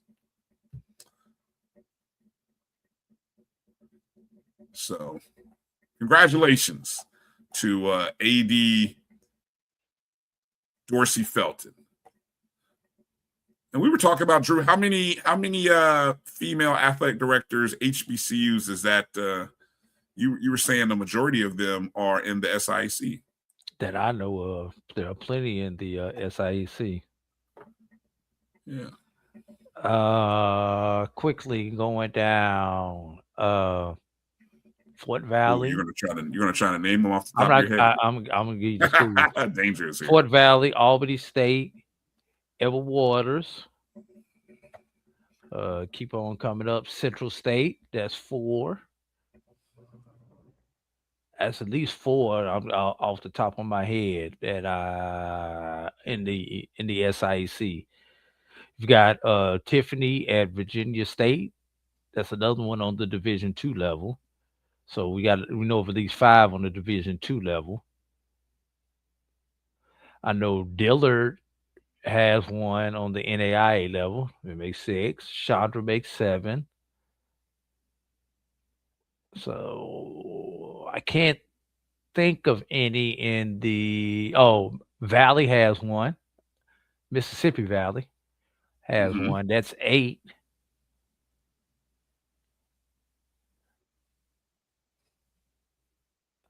So that's just 8 that I could think of off the top of my head there, Brian. Okay. All right. Good stuff. Good stuff. A couple other news and notes to make mention of happening this weekend is the HBCU showcase for well, let me go back. This weekend happening in Ashburn, Virginia, is the NFL's 2026 HBCU Showcase and International Player Pathway Pro Day, which is a 3-day evaluation in which, in partnership with the Black College Football Hall of Fame and NFL International, it's an opportunity for these athletes to showcase in a pro day setup their skills to NFL scouts, and it's a host of a who's who of some top name guys, many guys that you're familiar with. It's a long list of names. I mean, I don't know, in total it's about at least about a good 40 to 50 guys. People like William Atkins of South Carolina State, offensive tackle Charles Davis and Ashton Grable of Florida A&M, Quincy Ivory, edge rusher from Jackson State, defensive lineman Bryce Cage of Grambling, wide receiver Jordan Smith, of South Carolina State. The list covers players from the MEAC, SWAC, SIC, CIAA, and independent HBCU programs. 47 HBCU players are part of this combine.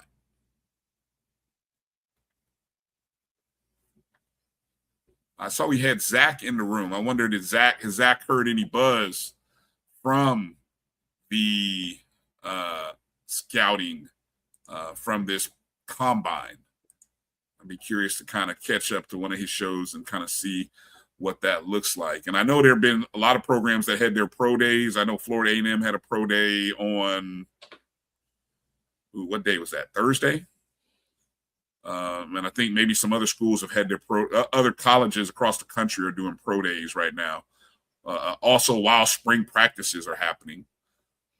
So, yeah, just a great opportunity for those HBCUs.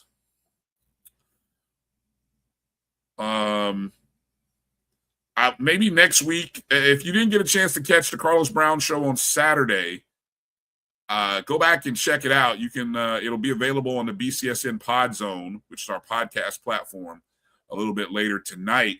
But I'm curious what Carlos and the panel thought about the new TV deal that Southern University signed with WBRZ TV, which is creating a similar media model that already exists that TV station does with LSU. Of course, LSU is right there in the backyard with Southern, both schools up in Baton Rouge.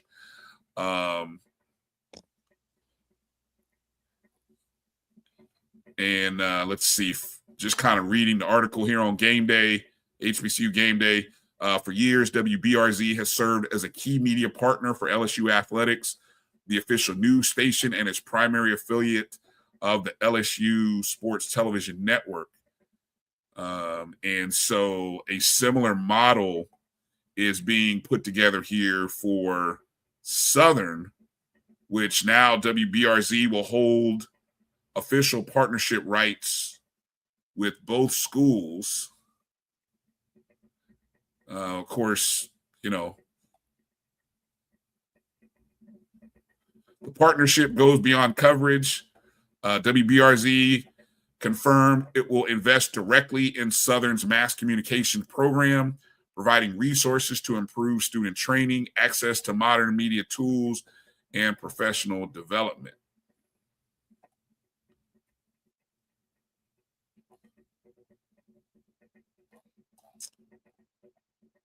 Yeah, we'll get into maybe kind of look a little bit more into what all that entails. But I've seen some real interesting articles about media entities. One school in particular at the at a Big 12 school that has really done a great job of creating a communications department in their athletic program that captures everything about game day. You know, the games, post-game, pre-game shows, post-game shows. They've done a great job. It's a model that I've had in mind for years, but takes the resources to be able to implement it. And but we'll maybe get into that a little bit more next week, another week. All right, let's close the show, Drew, by talking and going through the debut of the BCSN Division I. Nope, no baseball and softball ranking. I don't think I finished off the graphic. Hold on, let me make sure I finished off the graphic before we do that. I got the numbers, but I'm not 100% sure I had a chance to finish off. One of them I did, one of them I didn't. I can't remember which one it was. Hold up.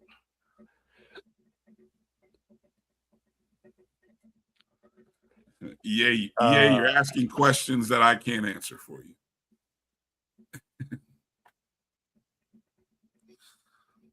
It is an interesting question, though, how that works with that's maybe a Carlos Brown. Maybe I'll reach out to Carlos and find out. Tune in Wednesday night. Maybe it's a topic that we approach on Wednesday. Emmett, what do you want to know about the Morehouse relays? They were this past weekend. Anybody that we should be aware of? I will tell you on the women's side, Ajane Latchinson, I think is the young lady's name, of Tuskegee. She was one of the standout performers that comes to mind on the women's side. There was a young man,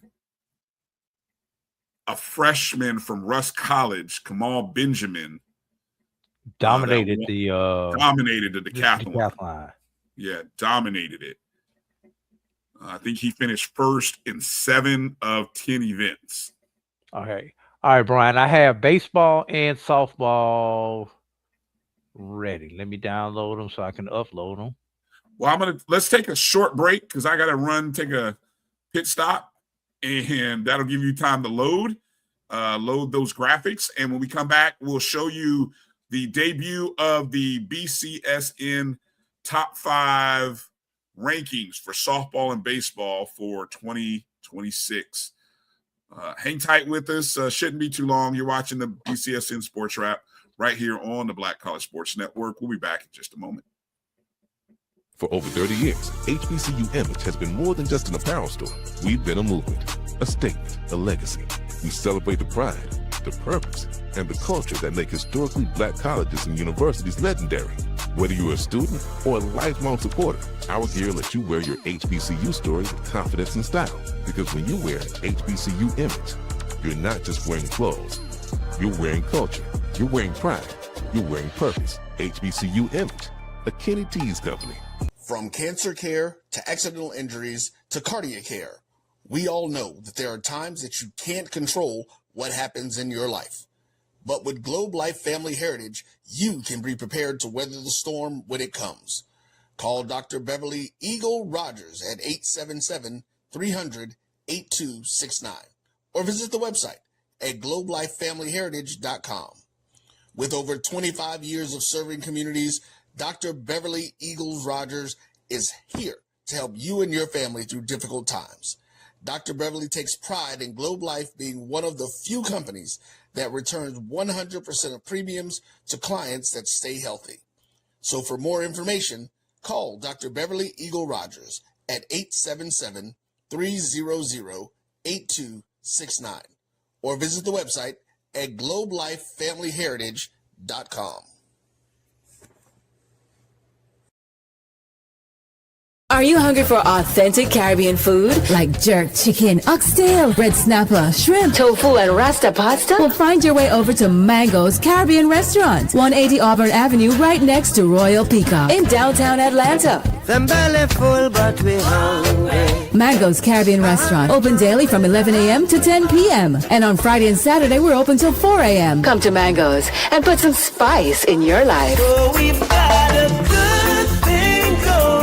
Mango's Caribbean Restaurant, 180 Auburn Avenue, right next to Royal Peacock in downtown Atlanta. For more info or directions, call 404-698-3992 or log on to mangoscaribbeanrestaurant.com. For instant coupons, text MANGOS to 313131. Tell your mama hungry, papa hungry, brother hungry. Mango's Caribbean Restaurant, authentic Caribbean cuisines. Open up the door, tell your mama hungry. You're looking for the latest information on Southern University sports, the Southwestern Athletic Conference, and HBCU athletics. There's only one place to go. Tune in to the Carlos Brown Show, exclusively on the Black College Sports Network.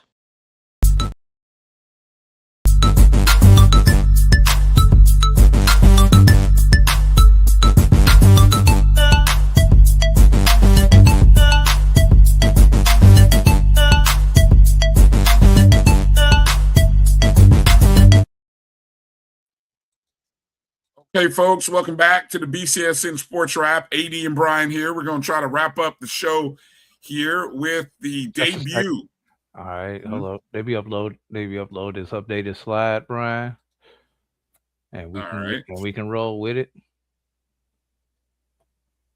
Again, just to give everybody a heads up, in the men's, we got the Final Four set in the NCAA. It'll be UConn and Illinois, Arizona and Michigan. In the chat room, what's your championship game look like? Obviously, when we come on the air next Sunday, we'll know what the championship game will be. But you guys put who's your championship game? And just a quick update: BCSN SportsWrap Challenge, as predicted, Drew. I am actually now in second place behind G.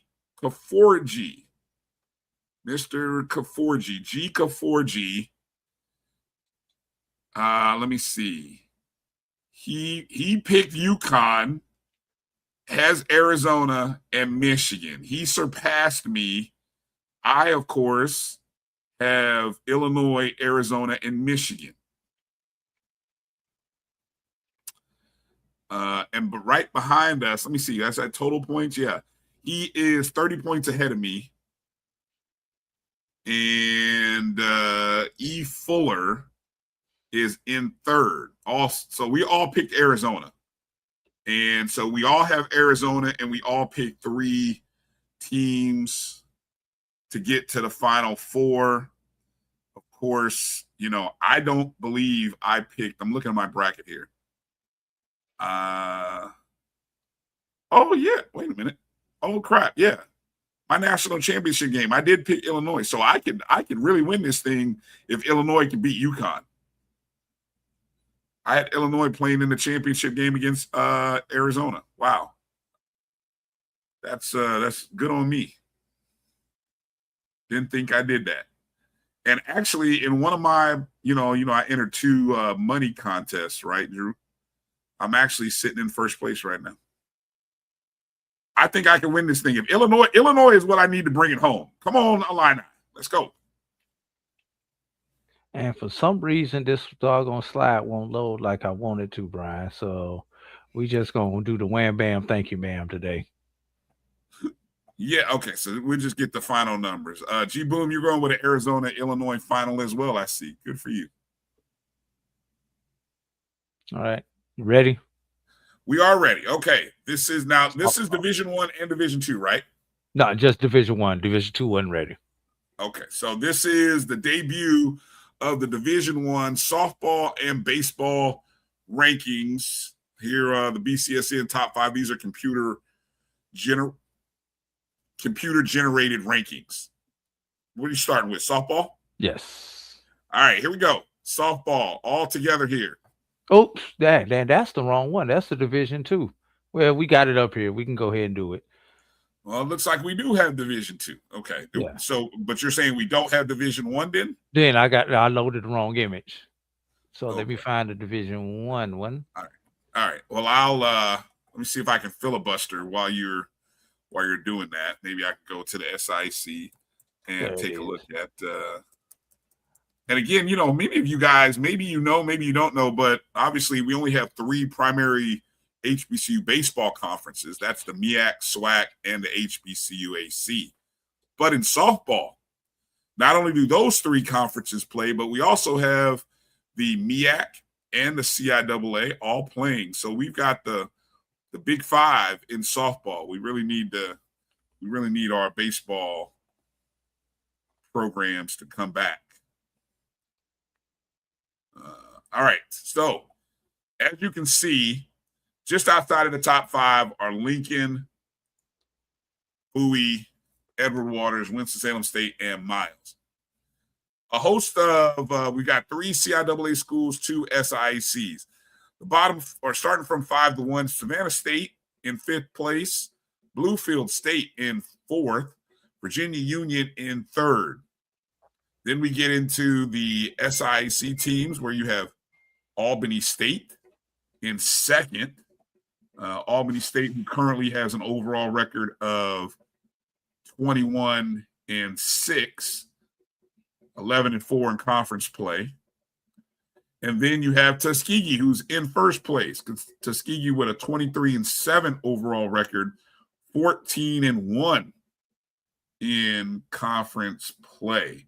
And I apologize, I mentioned Savannah State. Savannah State, they're in the SIC, of course. They have a 20-10 record, 11-7 in the East Division. Let me see how quickly I can pull up the CIA softball standings here. CIAA softball standings are as follows, as mentioning there, Bluefield State and Virginia State. What's interesting, Bluefield State's overall record is, let me make sure I'm on the right year. Yep, is 6-13 overall. Not a very good record, but they're in 4th place. Virginia Union. It stays skewed right now as the CIAA plays a wacky schedule that they play. Yeah, and Virginia Union is 4-8 right now overall. I mean, they, Bowie State is the only team in the conference to have won 10 or more games. I'd have to go look in the schedules. I don't know what they're doing over in the CIAA. But anyway. Nobody. All right. Do we have Division I? All right. Oh, this computer's gonna piss me off already. But anyway, in the hunt, it's unbelievable. This computer, what is it doing? In the hunt, South Carolina State, Southern, Texas Southern. At number 5, Norfolk State. Number 4, Florida A&M, which is crazy. Best team in the SWAC. But anyway, Jackson State is in 3rd, a team that lost to FAMU 2 out of 3. But anyway, Howard University in 2nd, another team that lost to FAMU. I think at least they split a pair of games up in Atlanta. Anyway, and Prairie View A&M ranked 1st, just unable to play FAMU because they're in the soft West Division. But anyway, they're dominating that Southwest though. They again, it's soft. That's like saying, hey, anyway, let me not get too graphic. It's just soft like Charmin. There you go. But anyway, congratulations. PV starts the season in 1st. Again, I'm not going to overreact, and I'm going to tell you because, as you all know, if you've been following us long enough, the computer. Again, these are computer rankings, EA. Come on now. You've been with us long enough, EA. Don't act like this is the first time that you have seen the especially BCSN. at the start of the season. At the start of the season is always special. It's the special, it's just how the computer reads the numbers, strength of schedule, opponents, blah, blah, blah. Conference records. Yes. So relax. It'll work itself out. All right. The pressure's on FAMU. It gets it's always right at the end. Israel, isn't the pressure really on Prairie View? Prairie View is the team that hasn't even made it to the championship game the last couple of years. They're the team that gets eliminated after the first 2 games in the SWAC tournament. I think the pressure is on them to actually make it to the championship game, or how about a game away from the championship game? Because it's always 3 East and Prairie View. Exactly. Get to the final 2, Prairie View. Come on, but no, it's on FAMU. Okay, that's fine. We'll deal. We don't duck smoke. That's good. Okay. Let's go over to baseball. We only have Division I? Yes. All right. Division I baseball. Jackson State and Norfolk State just outside of the top 5. Number 5 is Florida A&M, who actually tied with UAPB. And Brian, let me back up on all of these that we've done thus far. These are games through yesterday, so they do not include today's results in the numbers because I have to cut it off in enough time to create everything. Okay. Well, UAPB and Florida A&M are tied for 4th with a similar score of 63.63. Grambling State in 3rd, 65.14. Texas Southern is in 2nd, and Bethune is in 1st. Yeah, I'm not gonna mention that FAMU beat UAPB 2 out of 3. Not gonna mention that. We're not gonna get into any of all that because it's the first week.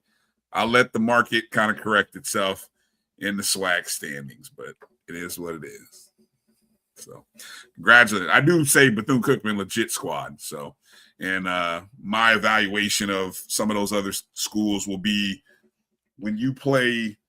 I mean, FAMU swept Alabama State, which was kind of shocking, but maybe not as strong as we thought. But when I see West schools play Bethune and FAMU, that's how I judge whether they're good or not. So we'll see. All right, Texas Southern. What was that Texas Southern? Who was the series you were you were talking about? A series that you were paying attention to is Grambling and Texas Southern? Did they play this weekend? That sounds was that the SWAC baseball schedule? I think that was it. That was gonna be a huge series. Yeah, you said you got some hot water for that computer. Hey man, look, I told you the computer is on one early. That's all I'm gonna tell you. The computer is on one early. Looking at the standings, Texas Southern, who they play this weekend? Oh yeah, they played Grambling. They took 2 out of 3. Took 2 out of 3. BCU swept Jackson State. That's not surprising yet. So Texas Southern and FAMU and Pine Bluff are all tied for 2nd at 7-2. Exactly. Okay, what's coming up this weekend? Oh, yep. Go ahead if you got it.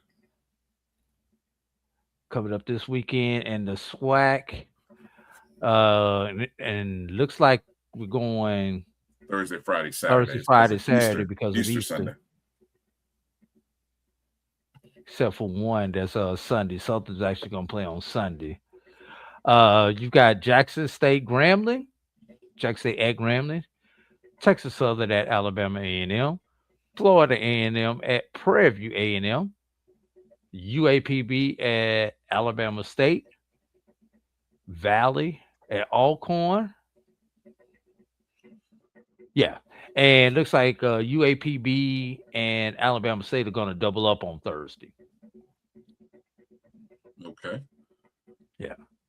So which series intrigues you, Brian? And the other series that I did not mention is Bethune traveling to Southern.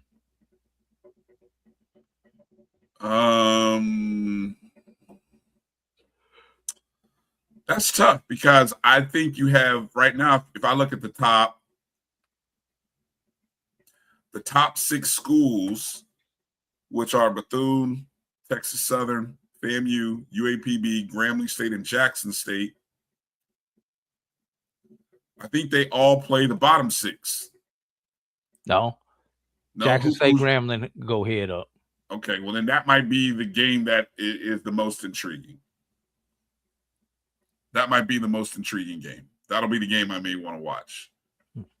I'm gonna be interested in Pine Bluff and Alabama State. Alabama State did not look good this weekend in Tallahassee, Drew. So I don't know. But they ran up against one of the Florida teams. This is actually going to be a more gauge of me to see if that was just a blip on the radar for Alabama State, or is Arkansas Pine Bluff a true contender? Well, UAPB has the 3rd best pitching in the conference right now. The hitting is about middle of the road in terms of the conference numbers. No, I tend to think, I mean, we're at the teams that play 9 games, wow. So that's 3 series, right? Okay, not so quite halfway. We're not at the halfway, not at the halfway point yet. Well, we'll be a third. We're about at the 3rd point, almost at the 1/3 point. I think Arkansas Pine Bluff is legit. Just looking at the 9 conference games, we have the 2nd best batting average, 2nd best pitching numbers. That's pretty impressive. The only other team that is top 3 in both of those categories is Bethune-Cookman. So, and those 2 losses by UAPB, guess who they came to? FAMU. Yeah. But those other wins were against who? Valley and Alcorn. That's why I need this Alabama State series for me to see if this UAPB team is real. Okay, that makes sense. Even though, Alabama State is tied with Valley. I mean, It's Alabama State. I'm sorry, though. Okay. All right. Right now, UAPB has been a product of their schedule. Who did Valley got a sweep over the weekend? Who did Valley sweep? Texas Southern. Whoa. No, hold on. I read that wrong. No. Alabama A&M is who they swept. A&M. Okay. A&M. Yeah, okay. Look at Valley. When's the last time Valley had a series sweep in the SWAC? Somebody go do the data on that. Emmett has a couple of games that he likes. Mm-hmm. He says he likes Bethune and Southern. I could enjoy that. If I were living in Southern, if I were in Baton Rouge, I would go to that. That'll be that should be a good one. Yeah. He's also said that UAPB is legit, but I would be interested in Bethune versus Southern. All right, so same thing. Like I said, this is a prove it to me series for UAPB. And softball wise, Brian. Yeah. Let's go to softball. Again, I can't understand when or why the softball coaches or whomever won't get on a similar schedule like baseball. But, Yeah. All right. Softball. Southern, Texas Southern. These are all Fridays. But yeah, looks like they're going single Friday, double Saturday. Most of these are going to be single Friday, double Saturday.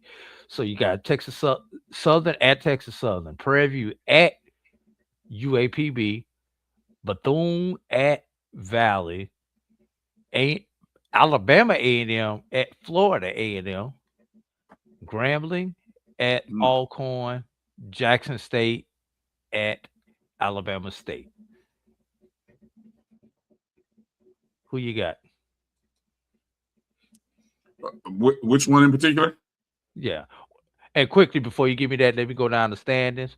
On the east side, Florida A&M is first, 10-2. Jackson State's 9-2. Alabama State comes in third, 7-5. Bethune-Cookman 6-6, followed by Alabama A&M at 3-8, and Valley 0-12. In the West, PV comes in 11-1. Texas Southern 8. Texas Southern and Southern both 8-4. Arkansas Pine Bluff 4-6. Grambling 3-9. Alcorn is 0-10. Now, Ned, I've given you that. Brian, where are you going at with your picks for the week? Series picks? Yes. Oh wow. I'll start off if you want me to. Yeah. I'll follow behind you. Go ahead. I mean, I just said Southern Texas Southern were tied for second, tied for second in the West. So that's obviously got to be the top series in the West. Give me. I'll take Texas Southern winning the series. Yeah. I'm gonna be honest with you, Brian. Well, on the east side, Jackson State, Alabama State. Wait a minute. Which weekend? Oh, you know what? Hold on. I'm sorry. I'm still on the baseball page. Good. Yeah. I'm sitting there like, what? Something's not matching up here. I'm looking at something wrong. Yeah, I'm on softball. Okay. I'm sorry. I heard you say that, but for some reason I was still on the baseball page. All right. Okay. So game. Don't want no part of that Bethune Valley. Jesus.